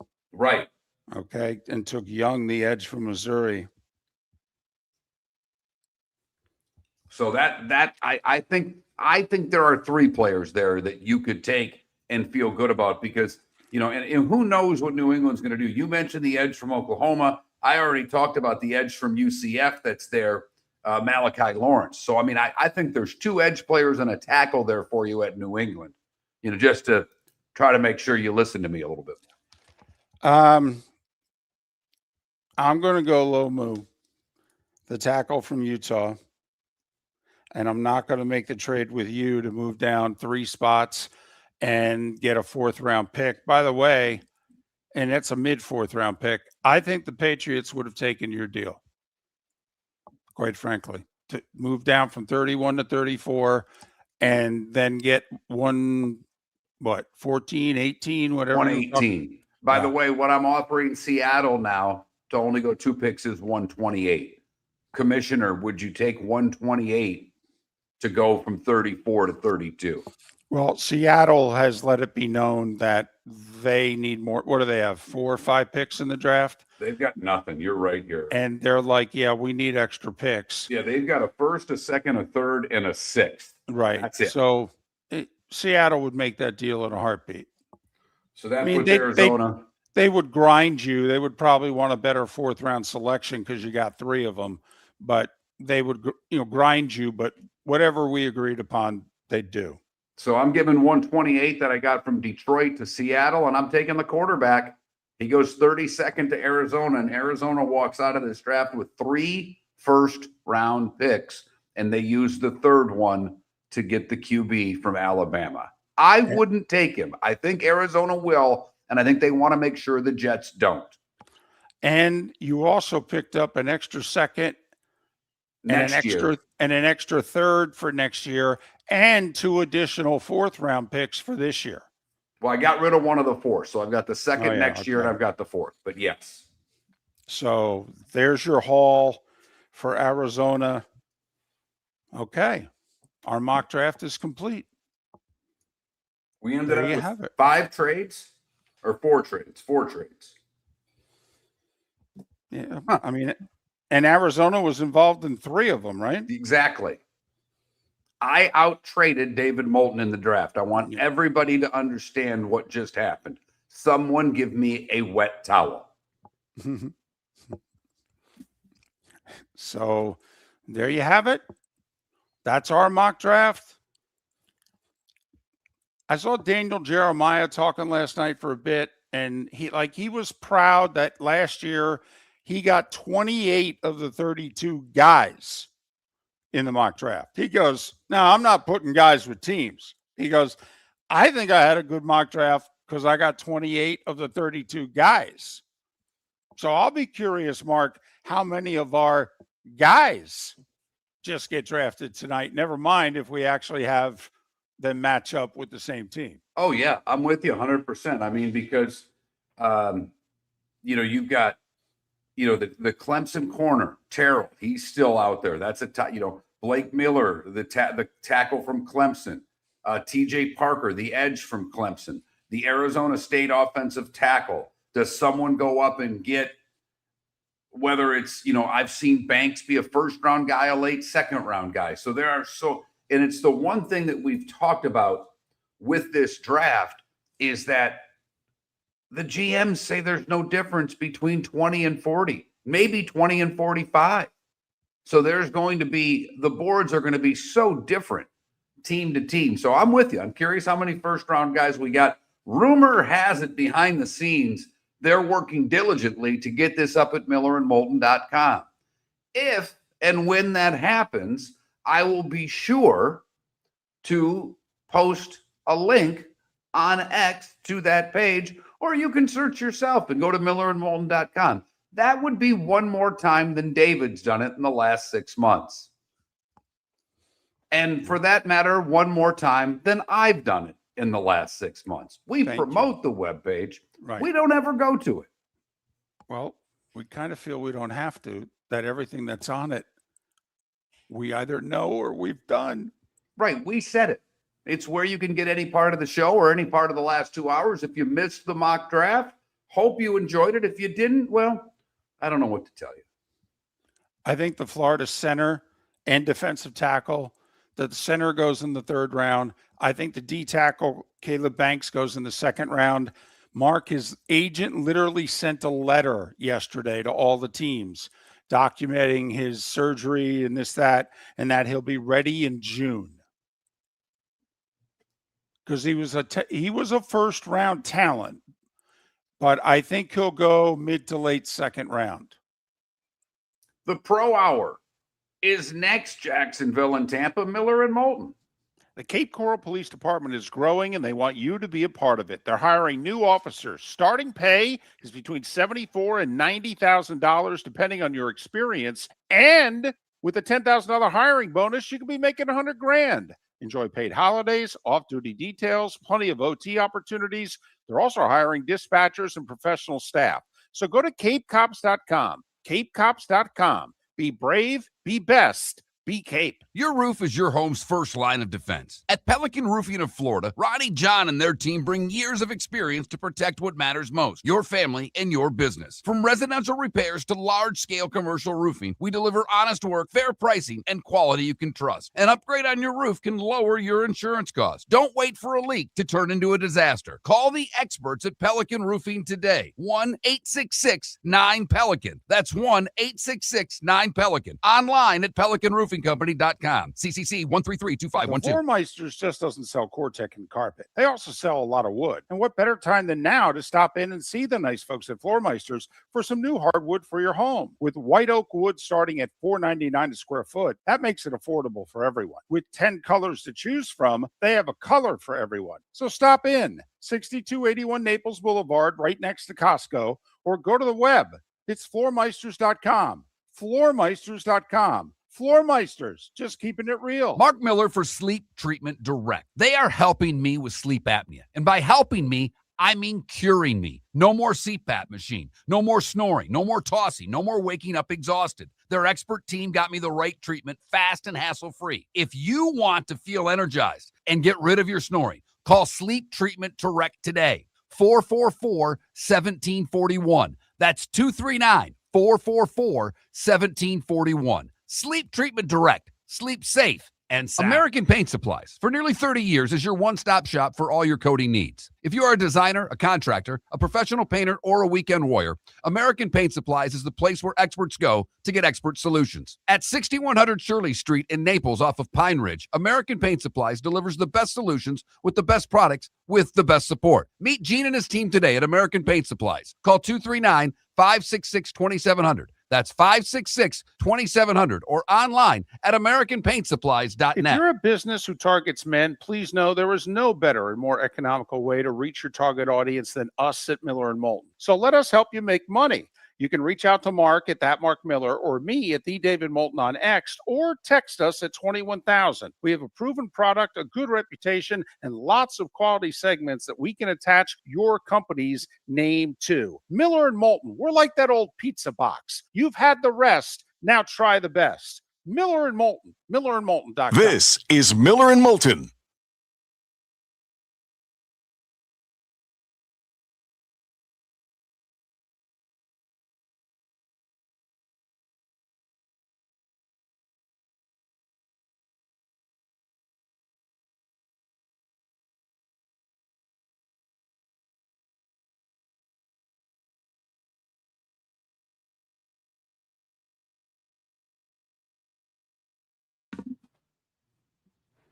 Couldn't agree with you more, Adam. Okay, I have a question. Do we consider Arvell Reese a linebacker or an edge? I've got him as an edge. But, Okay. is that outside linebacker in a 3-4? I mean, All right.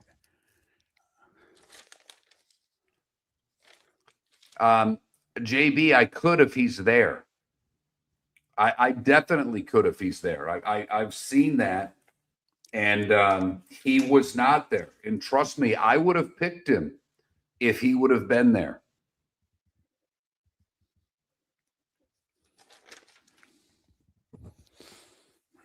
Yeah, we opened with that, Dratharian, and made fun of it and got yelled at.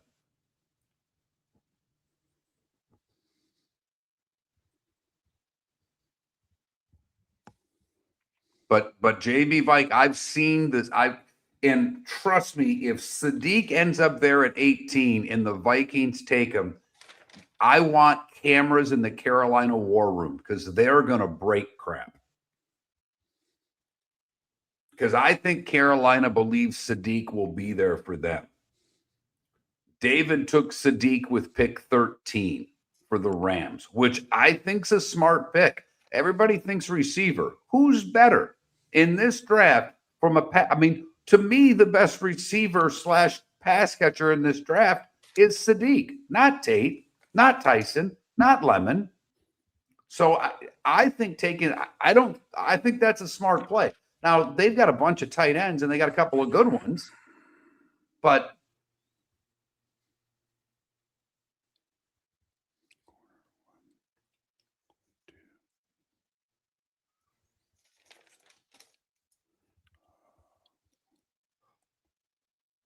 it would be David, not me, Sonny. I mean, I could get through a couple picks here in the second round, but I'd be done. David would be, I think if David were ever given the opportunity to be a draft guru, he could sink his teeth into this year round. He loves this stuff. But as you guys know, we don't, we do the way we do a draft live is very different. It ain't happening, Betharian. We do it very differently. And it's why tonight I'll be watching the Bruins and Buffalo. I'm telling you right now, and then during the intermission, I'll be watching Carolina and Ottawa. I will not watch. I don't think I'll watch a second of the draft. I've thought I may put it on my computer. That's kind of my plan. Is this computer that one of these monitors that I have here will more than likely go to. Oh, the Lee Democrats just sent me a text, everybody. I didn't know there was such a thing. But very, very quiet.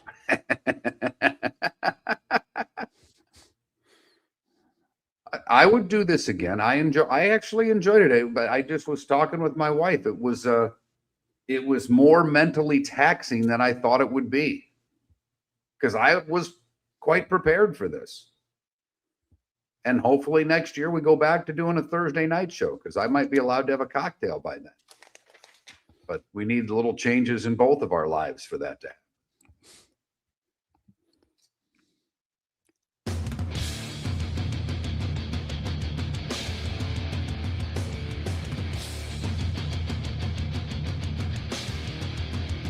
You're listening to Miller and Moulton, coming at you from the Floormeister Studios. Floormeisters, keeping it real. And now, here's Mark Miller and David Moulton. It is the bonus hour, the pro hour of Miller and Moulton, live in Jacksonville and Tampa, St. Pete, and available on apps and streaming elsewhere. We just did our first ever mock draft, which is odd in 20 years that we didn't do a mock. We did other variations of a mock, but it wasn't us making the picks. It was others. But Mark, I just broke down our mock draft during the break to show you and me and everyone listening just how it could go tonight. But I actually think we picked too many offensive players based on what a lot of people are hearing. A lot of people think it's going to be like 18 defense to 14 offense. For what it's worth, we went 50-50. Really? 16 offense, 16 defense. Our offensive breakdown was 2 quarterbacks, a running back, a tight end, a guard, 5 offensive tackles, 6 wide receivers. That was our offensive breakdown. Our defensive breakdown was 7 edge players. 7. 3 corners, 3 safeties, 2 defensive linemen, and 1 linebacker. Sonny Styles, the only linebacker who went in the first round. That's how our mock draft broke down offense versus defense and position by position. What's interesting, David, on my list of top 100 prospects, and again, it's not my list, but it's the list I printed out so I could keep track. I don't do a top 100 prospect list. I don't want any of you to think that something like that. I don't care that I've had to deal with cancer and have been cooped up. I will never do a top 100 prospect list. Now, unless you hear Mark come on the air one day and say that his wife has left him, okay, and, his kids aren't talking to him, and it's been about 6 to 8 months, and it's leading up to the draft. That is the only way it is humanly possible for Mark to, I think, even come up with a top 50 list. But yeah, you're right, David. You are definitely right. And if I've got this right, I've only got a handful of guys that are past pick 32. They were all defensive guys with 3 defense and Simpson. Of the guys that are on this list, the only guys that were inside the top 32 were a cornerback, 2 corners, an edge, and a tackle. So, the 3 defense, 1 offense. So of the list I have, apparently it was pretty close from a 16 and 16 flip. Will there be more?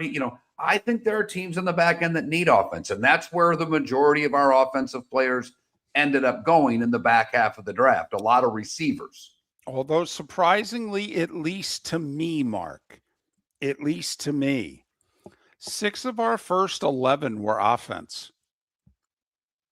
That's not what most people are anticipating tonight.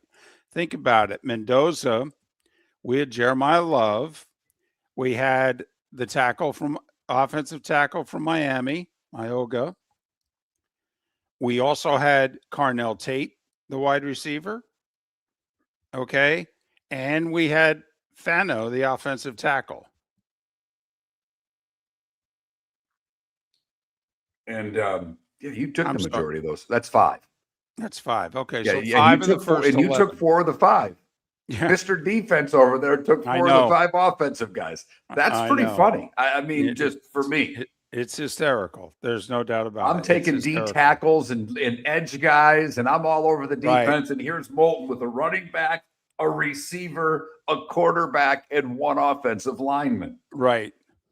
Okay. Got my fantasy team. Okay. How about you? By the way, the next offensive pick was selected by David Moulton with pick 13. Right. Sadiq, the tight end. Holy cow. This is getting funnier the more I look at it. Yeah. What I think is interesting is that, we're not going to do it, trust me. If we literally flipped even in odds and did it again, how differently the draft would look. Mm-hmm. That's the intrigue tonight for me. And it is for me too. And quite frankly, I don't know if the networks will cover it. They only have 8 minutes in between picks. And Mark, do you really think, when we elaborated, we had a bunch of guys that we quickly said, hey, so-and-so's taking so-and-so. Okay, fine. But then we talked out what the team needs. We talked about teams nearby, 3-5 picks away. Would they be willing to trade up? Because they're worried that now in the next 5 picks, 3 of them are going to be receivers. And I don't know how much, quite frankly, and I don't know which network. If any of the networks is going to do it, Mark, which one do you think it'd be? Well, I mean, David, they're all the same network now. I mean, I know it's 3 different broadcasts. They're all owned by the same people. So from a production standpoint, David, you're closer to this than I am. Do you really think the 3 different producers of this are told to do it differently? Because I don't. Well, not necessarily differently, but I think the announcers have a lot of say in this. Okay, that the announcers can talk directly to the truck and say, hey, I want to talk about, put it this way. I think the one on NFL Network has the best chance of getting into, You better watch it. Although Peter Schrager used to be on NFL Network, and my guess tonight is he'll be on ESPN's draft broadcast. Yeah, I don't even know who's doing what, to be brutally honest with you. I'll figure that out because Buffalo and Boston play at 7, Carolina and Ottawa at 7:30. I can follow the draft on X. I gotcha. Draft, by the way, not scheduled to start until a little after 8 o'clock. Those that are wondering, we are trying to post our mock draft on millerandmoulton.com. My guess is whether it's the website or whether it's on X, that somehow, some way, we will get this posted later today. We are told by the powers that be that it will be on millerandmoulton.com. Since we do not run the page ourselves, right? The people who do and help us out have worked with our old producer, Trent, who's getting everything down. He's joined us today in the chat room and been paying attention, so we plan on having it up. I know a couple of people on the text line. But I'm sorry, he got up early for us today. About damn time.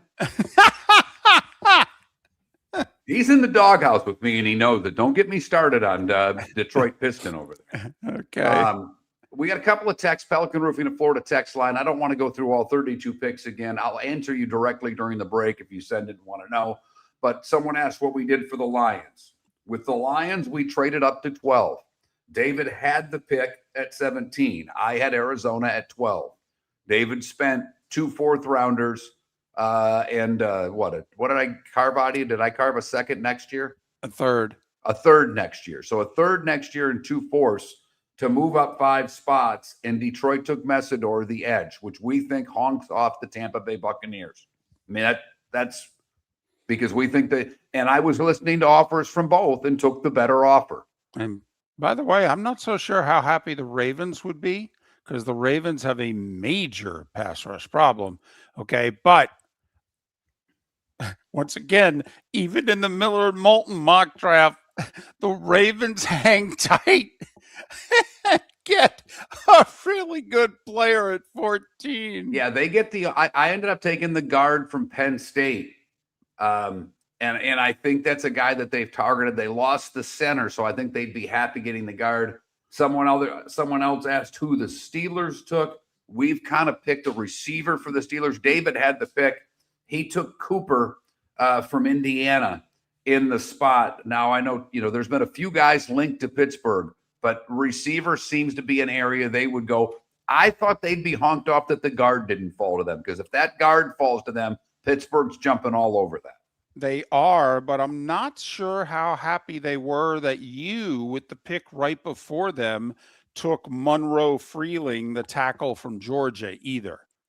Okay, they have an immediate need at right guard, but Freeling's thought of as a really good prospect.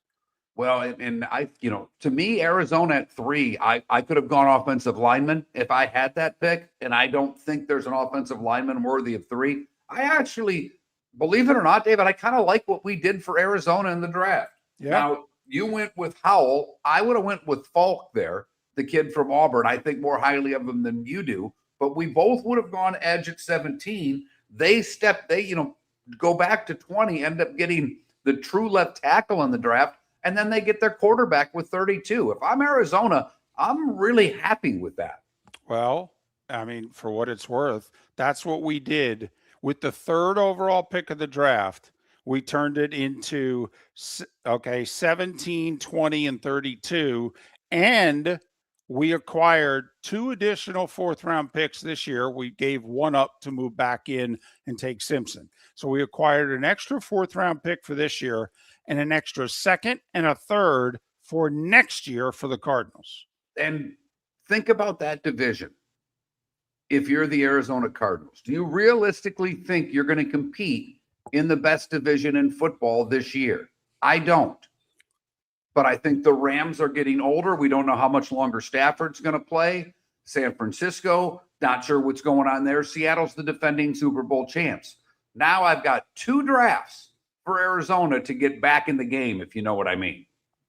This is my fantasy. Okay, what Arizona just did in our mock draft. I have always wanted teams with one really high pick to turn it. I mean, Mark, we turned one pick into 3 firsts, a fourth, and then next year a second and a third. We added 5 additional picks, 4 of them in the first 3 rounds. Is there an overnight station in Phoenix that wants this show, David? Call the people who are trying to get this show syndicated to more markets, Right. and just send them the damn mock draft. I mean, should we get on the phone and just start calling Phoenix and Tucson ourselves and say, hey, do you want us for a guest spot? Let me tell you what we did. I don't even like the Arizona Cardinals, and I'm really pumped. I could care less about the Arizona Cardinals. I love their uniforms. My favorite color is red, and I love the cardinal on the helmet. Miller and Moulton, apparently Cardinal fans. Your roof is your home's first line of defense. At Pelican Roofing of Florida, Ronnie John and their team bring years of experience to protect what matters most, your family and your business. From residential repairs to large-scale commercial roofing, we deliver honest work, fair pricing, and quality you can trust. An upgrade on your roof can lower your insurance costs. Don't wait for a leak to turn into a disaster. Call the experts at Pelican Roofing today. 1-866-9-PELICAN. That's 1-866-9-PELICAN. Online at pelicanroofingcompany.com. CCC 1332512. The Cape Coral Police Department is growing, and they want you to be a part of it. They're hiring new officers. Starting pay is between $74,000 and $90,000, depending on your experience. And with a $10,000 hiring bonus, you could be making $100,000. Enjoy paid holidays, off-duty details, plenty of OT opportunities.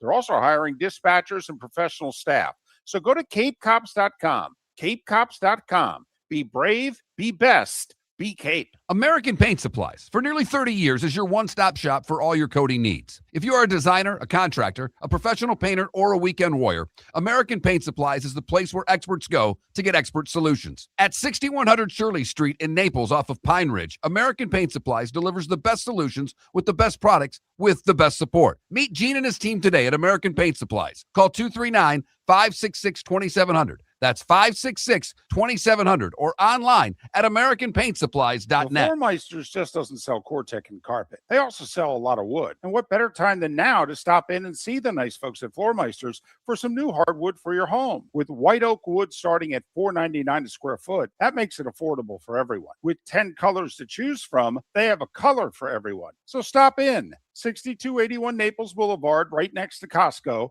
or go to the web. It's floormeisters.com. Floormeisters.com. Floormeisters, just keeping it real. This is Miller and Moulton.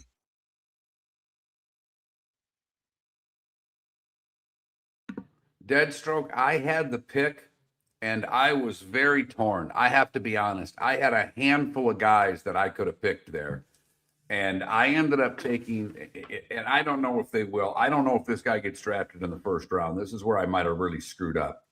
But I took the edge guy from Missouri, Zion Young. He's huge. I was also looking at the UCF edge guy, and I was also looking at the other Utah tackle. I just don't know if Miami would take two tackles. I wouldn't be against it if they did, but I don't think they will. There was also corners there to take. You could have taken that Avian Terrell from or Terrell from Clemson. You could have took the tackle from Clemson. You could have took the kid Hood from Tennessee. So I mean, there's to me it was edge or corner more than tackle, because I think they already have one tackle, and we drafted a tackle earlier. So I was very torn there.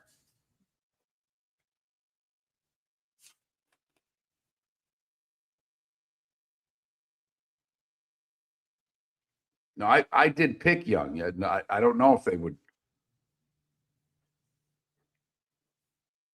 Young was the guy that I took from Missouri. So, the thing I had has Lawrence ranked ahead of them by one. I mean, they both had, TJ Parker was, I believe, still there.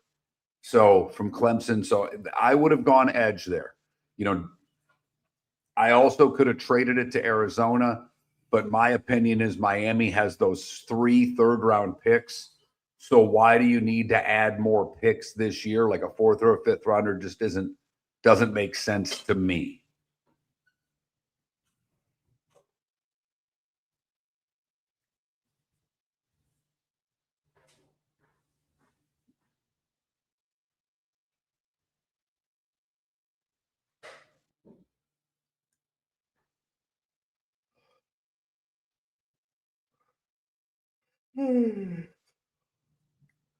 By the way, if any of you are fans of The Godfather and have Paramount Plus, the show The Offer is very good. I don't know how historically factual it is. I did read a couple things that they obviously took creative liberties, but it's a pretty fun show. I think I've watched 4 of the 10 episodes.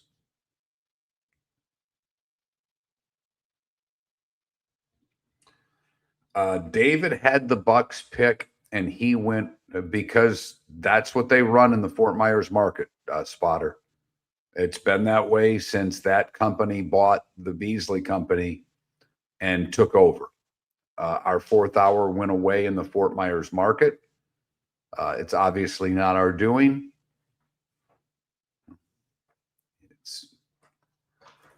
David had the Bucks pick there, and David went with McCoy, the corner. I've watched 1 episode, and it's good. I know people love it. You know, first episode's got to grab me. I got to be really honest with you. I did. David loves that mayor of Kingstown. I watched the first episode, and I was like, I think Cassio liked it even more. Maybe I'll get back there. Trust me, I'm not playing a lot of golf this summer, although I was given the green light to play golf. I just got to figure out how much I'm going to freak out with all the hats and sun sleeves and the crap that I probably need to wear so I don't get too much sun.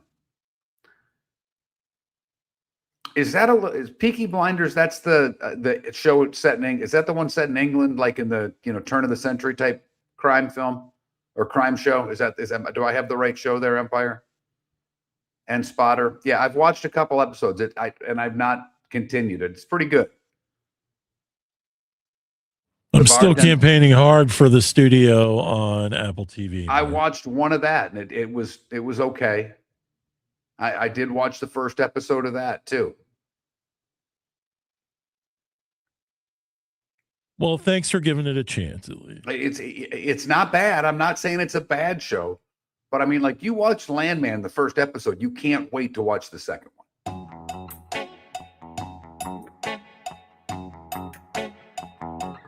You're listening to Miller and Moulton. And now, here's Mark Miller and David Moulton.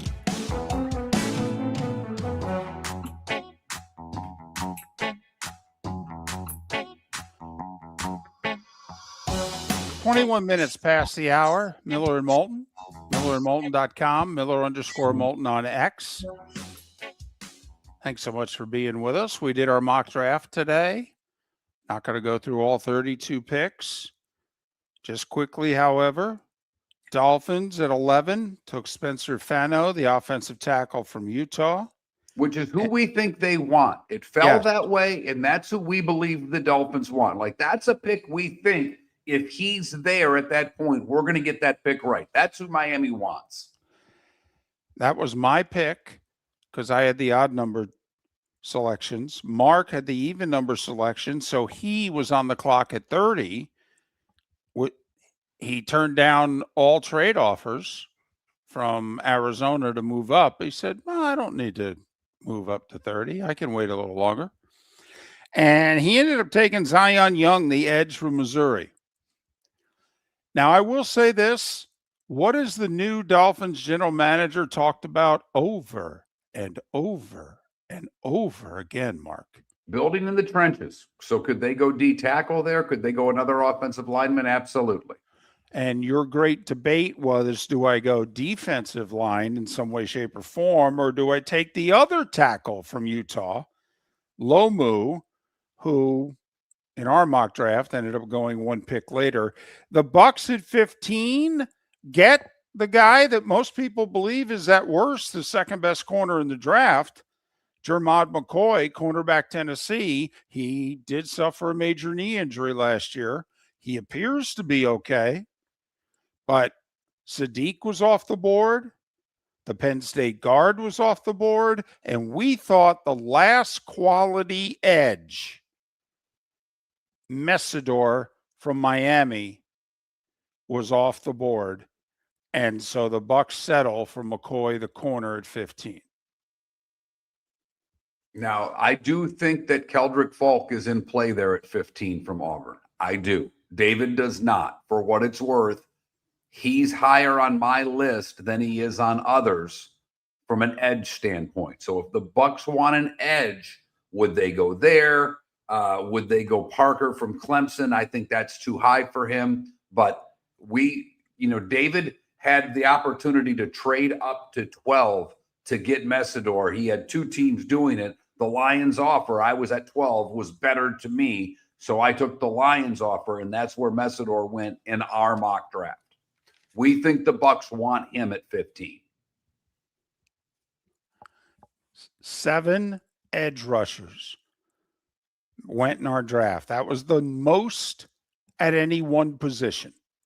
Edge, 7. Wide receiver, 6. Offensive tackle, 5. I think that's going to be reasonably accurate, David. I really do. If we end up being wrong and let's just say the UCF kid goes instead of the Missouri, A&M, or Oklahoma kid, okay, but I think 7 edge guys go. I think it could be 8. We'll be very curious how close we are in our breakdown, if you will, because ours was 16 offense, 16 defense. A lot of the so-called experts think it'll be a couple more defensive players than that. Miller and Moulton love our offensive linemen, love our big offensive tackles. It's tough for us to turn down a big ugly. I've been that way for a long time in this draft. I've been pretty consistent. When in doubt, take a damn tackle. And we had one guard go. I don't see anybody else from the interior going in the first round. I mean, one linebacker, one running back, one tight end, one guard, 2 quarterbacks. Right. And I think we're going to be right about that, David. I really do. So you believe that someone will trade back into the first round for Ty Simpson? I think Arizona's going to. I don't think the Jets will. I think Arizona's going to. Just throwing this out there. And you've got a big, top 100 list in front of you. Don't know who you got it from. Don't really care. But I am curious where they have Ty Simpson rated, because Mark, most of the places that I look have him rated in the high 40s. I mean, he barely makes the top 50 lists. He's rated 42nd on this list, and this is the highest I've seen him on any top 100 list, David. Right. You're right. And so, I mean, how much onions does the GM of Arizona have? Could he wait to 34, the second pick tomorrow night, and get him there? I think it's a distinct possibility. Here's the thing, David. If you're Arizona and you want him, don't you have to get in front of the Jets to assure yourselves that you get him? And that's why I did pick 32. If the Jets want to go spend more capital and get up higher, where would they trade to do it? I don't know if Miami would trade with the Jets. I don't know if New England would. So would Kansas City at 29? No. Oh, you mean trade out? Yeah. Yeah, I think they would. To only go down 5 spots? Yeah, I think they would. I'd be shocked if there was someone on their board that they're like, oh, no, absolutely, we're going to lose this guy. I can't risk that. I understand that, but I don't think, what you're getting from Arizona and or the Jets, to me, that's the biggest question. For a 4th, are you sure? So that's the question marks I have if someone's doing it. but we'll see.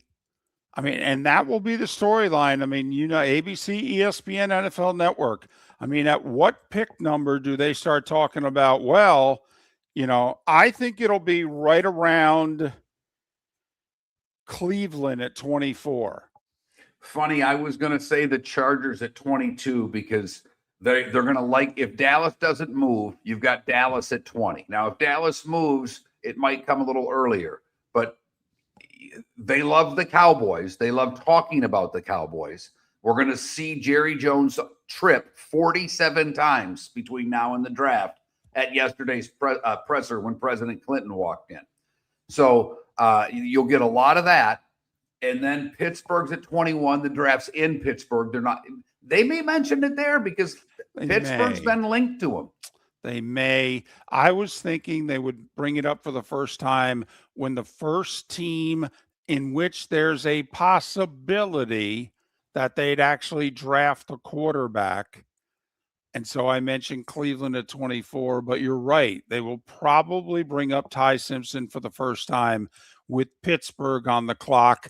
And then I'd be very curious what the reaction's going to be from the crowd when they mention the possibility of taking a quarterback. Well, I mean, you don't hear that there, do you?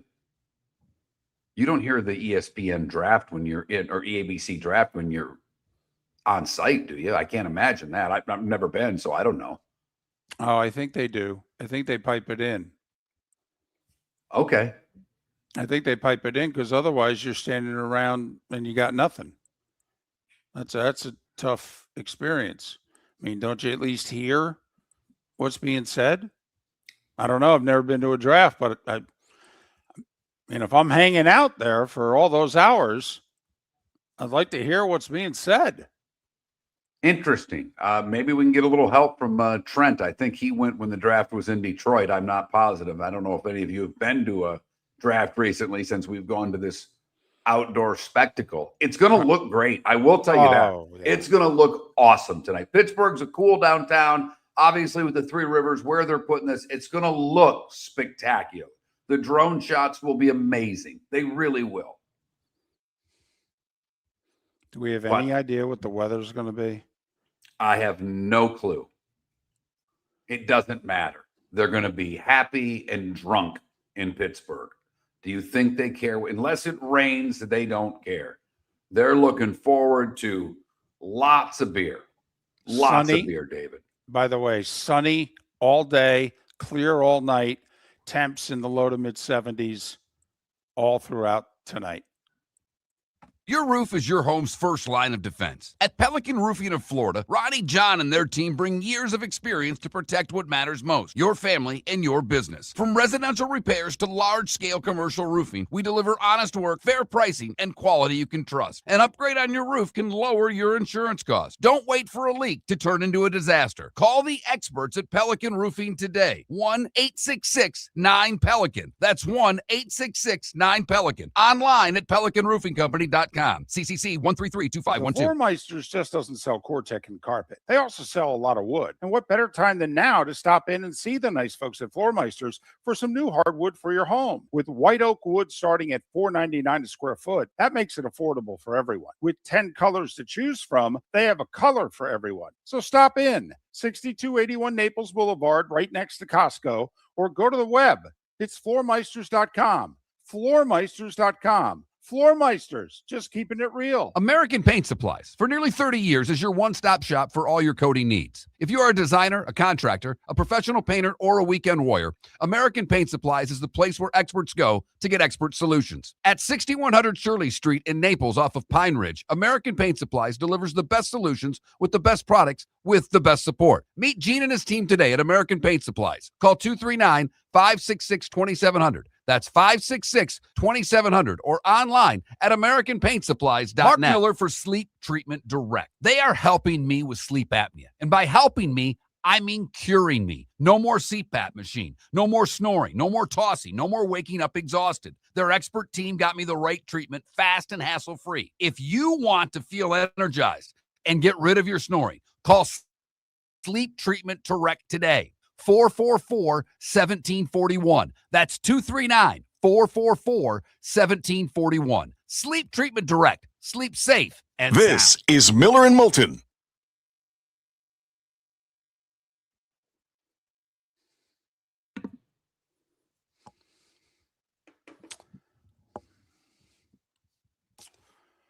I'm just going to throw this out there. Mark, what you discussed, I think you discussed it earlier in the week. I think there's a chance the Giants trade up from 10 to 6 and make back-to-back picks, because I think they're worried about Washington and New Orleans. I think there's a real chance the Giants move from 10 to 6 and have back-to-back picks and take Downs and Tyson. Interesting.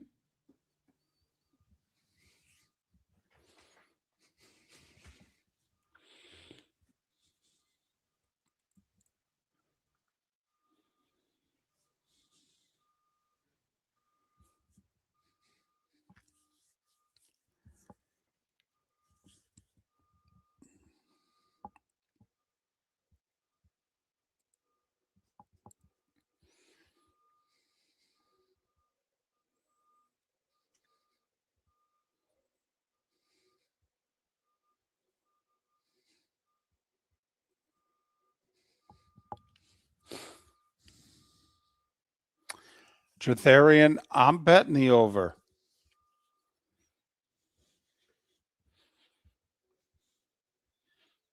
I think there's a minimum of 2 trades in the top 10.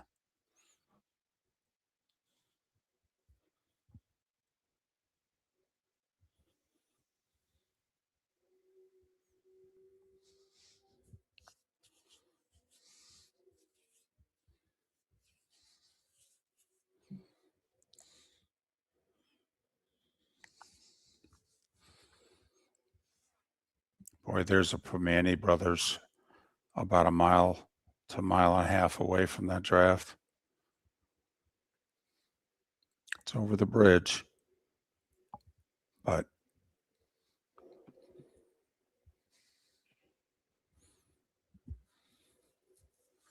I hit that pretty hard every time I'm in Pittsburgh. Not going to lie. It's one of those things to me, like once you've had it, you don't need it again. Okay. I keep ordering something different.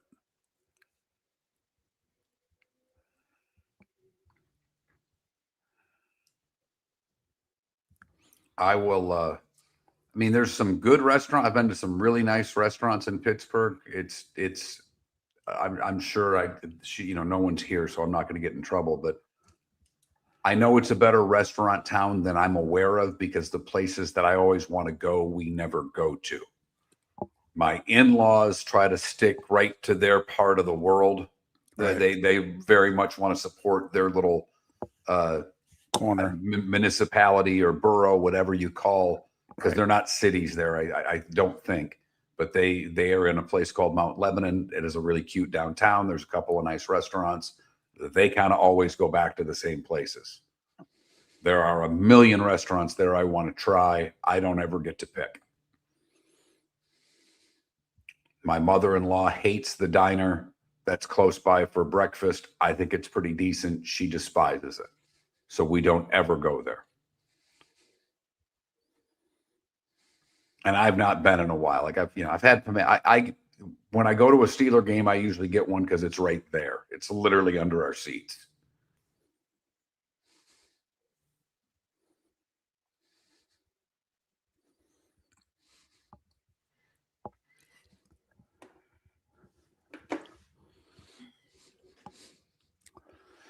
Thieneman got added to the draft. They decided to bring him in based on what they're hearing. So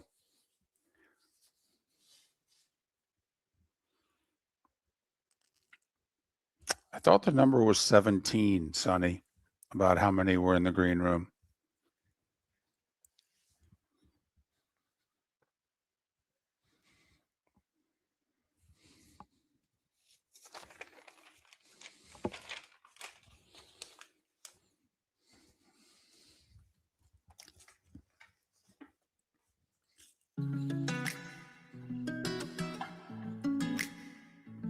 Welcome back to Miller and Moulton. Text the guys what's in your mind at 21,000. That's 21000. And now, here's David Moulton. 22 minutes till the top of the hour. What are we talking? 10 hours and 22 minutes to the NFL draft is underway.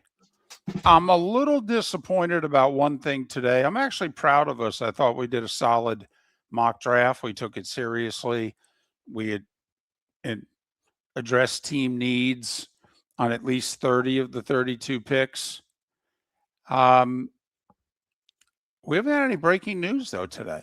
No, I thought we haven't. Yeah, I thought some draft news might sneak out in the morning, but so far these teams are doing a really good job this year clamping the leaks. And no trades yet today. I mean, and I think that would happen later if it does. But we haven't done a poll question in a couple of days. We probably should have put the over/under trades up there today, but I was too into the mock draft. I was more into it than David, and David got into it. He turned around. I would say last night, probably 6 p.m., maybe later, because all I know is that there was a really fun intermission. Second intermission between Pittsburgh and Philadelphia. And I texted David about the comments because I know he typically watches the TNT intermissions because they're actually entertaining as opposed to the 4-letter network. And he didn't know what I was talking about. He said, I'm too busy with the mock draft. Right? Oh, I'll be damned. Yep. But a couple of holidays today. It's National Take Your Son or Daughter to Work. Do they still do that crap? I don't know if I ever did it with my daughter. Maybe once I took her to a TV station. But since my daughter now calls the new studio I've created at the house Fire, she would probably open the door and poke her head in. That's about as much as I could get. Right. She'd go with mom because there's in the veterinarian office that she works, there's a house cat, if you will. So she'd be able to see the cat. And that would be good enough for her. But, and it's also National English Muffin Day. I went bagel this morning. Had I known that, I would have told the wife to get me an English muffin. It's that time again, nearing the end, but not quite there yet. Here's Mark Miller with Today Was the Day When. It's a segment you could sponsor if you wanted to. It's available. A bunch of other ones are too, for what it's worth. Just letting you know. All right, we start in 1516. Today, Duke Wilhelm IV of Bavaria endorses the German beer purity law. Standards for the sale of beer in Bavaria, ensuring that beer is only brewed with water, barley, and hops. Well done, sir. Well done. Shakespeare died today in 1616. He was 52. He was also born today, too. How about that? Being born and dying on the same day. What a terrible 52nd birthday. My father-in-law, same thing, died on his 61st birthday. Good old G-Dub, George Washington, today in 1789, moved into the Franklin House in New York. It was the first official residence of a U.S. president. If it wasn't for 94, we would have been yelling 1950 instead of 1940, except the Red Wings beat the Rangers in double overtime of Game 7 to win the Stanley Cup today in 1950. That's a kick in the shorts. And that started it. That's when you're like, oh, yeah. Hank Aaron hits 1 of 755 today in 1954. If your mom's watching, and I think she's already in on the train, so she's probably done with us, but you don't want her tunes, David. I Can't Help Myself, released by the Four Tops today in 1965. The Stones, with one of the great album covers of all time, released today in 1971, Sticky Fingers. That's a great Stones album. Raj, is that the best Stones album there is? I would definitely rank it in my top 2. All right. What's the other one? I'm drawing a blank. It's the double one with tumbling dice and all that stuff. Is that Some Girls? No, Another great album cover. Yeah. You can work on it. We'll take it in a second. The Ramones released their self-titled album today in 1976. The Keys tried to become their own country today. They seceded from the United States of America, starting the Conch Republic in 1982. Exile on Main Street. There you go. Thank you. Well done. Today in 1984, the AIDS virus was identified. One of the worst days in soda history was today in 1985. Unbelievable. New Coke debuted. Unbelievable. Do you remember how quickly the revolt was? And I'm a Coke guy over a Pepsi guy. And didn't Pepsi pass Coke around this time, or was catching them? Because Pepsi's sweeter than Coke. So they made the move to make a sweeter soda. And the Coke people went bat blank crazy. I don't know if Pepsi passed them, but they were getting that. Put it this way. If this were a political race, Mark, I think they got within single digits. Okay. So the incumbent panicked. And whoo. Because I was working at a convenience store. So they were, and I worked the morning shift. I worked like 6 a.m. to 2 during the summer. Well, but that was the summer from college. So it started pretty early. And Mark, I think when I started, the revolt was already underway in late May, early June. At any time when you worked at a convenience store in New Jersey, did you ever say, I'm not supposed to be here today? No. Okay. Just curious. Three things happened today in 1989. I'll start with the most bizarre one. Wine merchant William Sokolin, I believe, he broke a bottle of 1787 Chateau Margaux that possibly belonged to Thomas Jefferson and was worth $500,000. He did it at the Four Seasons in New York. Kareem played his last regular season game, and Troy Aikman selected first overall by the Dallas Cowboys. I was going to go with David's meal ticket, but I thought that was mean. Why is that? I would be like, I just thought that would be a mean thing to say. I said it anyhow. Well, Alex Smith was picked today first in 2005 by the Niners, and YouTube, their co-founder, Jawad Karim, uploaded the first video, me at the zoo, showing him in front of 2 elephants at the San Diego Zoo. It has over 311 million views. And remember, Mark, the story that came out as to why the Niners took Alex Smith over Aaron Rodgers? Because Mike Nolan, the head coach, saw when, they had a visit day and a half with both, and Alex Smith opened a car door for like a female member of the group that the Niners had, and apparently said out loud something about, you want your daughter to marry something like him. And so that became the story as to, it was really close, but Alex Smith was super polite and opened the door for so-and-so, and that's why they took him. And Mike Nolan didn't last much longer.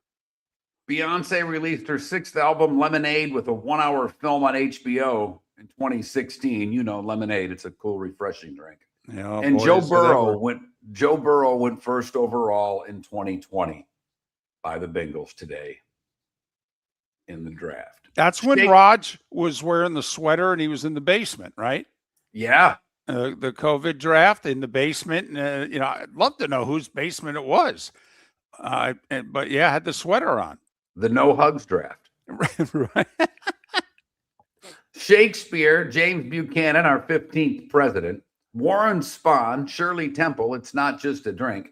Roy Orbison, Hervé Villachez, Deplain, and Tony Esposito would have all celebrated birthdays today. Lee Majors is 87, the $6 million man. Gail Goodrich, 83. Filmmaker Michael Moore, 72. Mrs. Eddie Van Halen at one point. Valerie Bertinelli, she's 66. Wrestler John Cena and comedian John Oliver and Andrew Jones, Hall of Famer. They're all 49. I'd rank them Jones, Cena, Oliver. He's jumped the shark to me. Pat Maroon, who played for like every Stanley Cup for like, a 4-year period, made the finals back to back, I think. He's 38. And Kyle Juszczyk.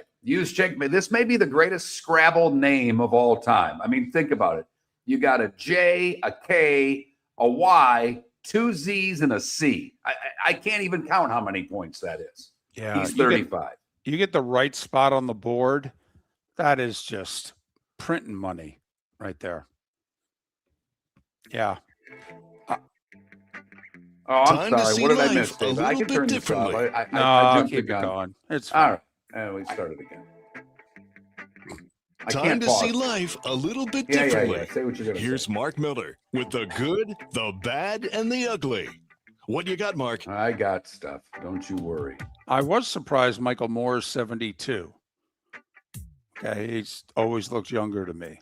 I mean, he looked like an unmade bed, but he's just always looked younger. He's annoying. Roger and me was phenomenal. That was a while ago. It was. For the good today, I actually go to someone that I've not ever met, but I've now talked to in a chat room every day. He is a volunteer football coach at a small school called Missouri S&T. He was diagnosed with the same form of cancer that I have back in December of 2022. They did a little story on him in the school paper, and I thought it was worth mentioning because he shared the news with the football team. And he, like me, needed a bone marrow transplant or a stem cell transplant, whatever you want to call it. And the football team got together and along with the school, got hundreds of people to donate their bone marrow, or at least make themselves available to be donors. He found one like I did, and it was so successful that they've done another drive for blood cell donors. If you're interested in being a donor, you need to be between the ages of 18 and 35, and you can go to nmdp.com. nmdp.com. Help save someone's life. For the bad, we go to Fort Myers, where, according to the Lee County Sheriff's, deputies responded to the Circle K on San Carlos for theft. An employee told deputies that a man had stolen merchandise before he fled the scene and stole a car. They caught up to him at some apartments, and he was naked inside the apartment, and Carlos Santana was taken and arrested. For the ugly, we go to Punta Gorda, Florida, where a group of women went out to dinner at Leroy's Southern Kitchen and Bar. And when they left, one of them had a to-go box, and there was a worker out back. And apparently the woman got very upset with the worker. And she went bat like crazy on the worker and hit her in the head with the to-go box. No word what was in the to-go box, but it did connect. And you can see it on Closed Circuit TV. And that is the good, the bad, and the ugly on Draft Day, Thursday, April 23rd, brought to you by the Cape Coral Police Department. Hiring new officers, great pay, a signing bonus. Hell, you can make up to $100,000. For more information, capecops.com. That's capecops.com. Quickly, 3 NHL playoff games tonight. TBS and TNT are your channels. Buffalo, Boston, Carolina, Ottawa, Colorado, and the Kings. NBA, 3 playoff games tonight, all on Amazon. Knicks, Hawks at 7, Cavs, Raptors at 8, Nuggets, T-Wolves at 9:30. 2 of those series are 1-1. 9 Major League Baseball games, 6 in the afternoon, 3 tonight. Rays and Marlins have the day and night off. Atlanta tries to take 3 or 4 from the Nats. The Phils try to snap an 8-game losing skid. Can the Mets actually win 2 in a row? Can the Dodgers avoid getting swept in San Francisco? And the Yankees going for the sweep in Boston? Scooble on the hill for the Tigers today as they try to finish that 3-game series. They've each won a game. Pirates are on the road for what it's worth, so which was good planning. Yes, it was. It would be a little difficult for Right. parking tonight if you were trying to get to the Pirates game. And it and it was nice of the Flyers and the Penguins to play last night. Get it out of the way. Draft tonight, 8 o'clock. NFL Network, ESPN, ABC. You pick your network. You watch Pat Kerwin on the show to break down round 1 tomorrow. Have a great rest of your day. Thanks for listening to Miller and Moulton. The Cape Coral Police Department is growing, and they want you to be a part of it. They're hiring new officers. Starting pay is between $74,000 and $90,000, depending on your experience. And with a $10,000 hiring bonus, you could be making $100,000. Enjoy paid holidays, off-duty details, plenty of OT opportunities. They're also hiring dispatchers and professional staff. So go to capecops.com. Capecops.com. Be brave, be best. Be Cape. Mark Miller for Sleep Treatment Direct. They are helping me with sleep apnea. And by helping me, I mean curing me. No more CPAP machine. No more snoring. No more tossing. No more waking up exhausted. Their expert team got me the right treatment, fast and hassle-free. If you want to feel energized and get rid of your snoring, call Sleep Treatment Direct today. 444-1741. That's 239-444-1741. Sleep Treatment Direct. Sleep safe and The sound. Floormeisters just doesn't sell Cortec and carpet. They also sell a lot of wood. And what better time than now to stop in and see the nice folks at Floormeisters for some new hardwood for your home. With white oak wood starting at $4.99 a square foot, that makes it affordable for everyone. With 10 colors to choose from, they have a color for everyone. So stop in, 6281 Naples Boulevard, right next to Costco, or go to the web. It's floormeisters.com. Floormeisters.com. Floormeisters, just keeping it real. American Paint Supplies, for nearly 30 years, is your one-stop shop for all your coating needs. If you are a designer, a contractor, a professional painter, or a weekend warrior, American Paint Supplies is the place where experts go to get expert solutions. At 6100 Shirley Street in Naples off of Pine Ridge, American Paint Supplies delivers the best solutions with the best products with the best support. Meet Gene and his team today at American Paint Supplies. Call 239-566-2700. That's 566-2700 or online at AmericanPaintSupplies.net. Your roof is your home's first line of defense. At Pelican Roofing of Florida, Ronnie John and their team bring years of experience to protect what matters most, your family and your business. From residential repairs to large-scale commercial roofing, we deliver honest work, fair pricing, and quality you can trust. An upgrade on your roof can lower your insurance costs. Don't wait for a leak to turn into a disaster. Call the experts at Pelican Roofing today. 1-866-9-PELICAN. That's 1-866-9-PELICAN. Online at PelicanRoofingCompany.com. CCC 1332512. If you're a business who targets men, please know there is no better and more economical way to reach your target audience than us at Miller & Moulton. So let us help you make money. You can reach out to Mark at that Mark Miller or me at the David Moulton on X, or text us at 21,000. We have a proven product, a good reputation, and lots of quality segments that we can attach your company's name to. Miller & Moulton, we're like that old pizza box. You've had the rest, now try the best. Miller & Moulton, millerandmoulton.com. This is Miller and Moulton.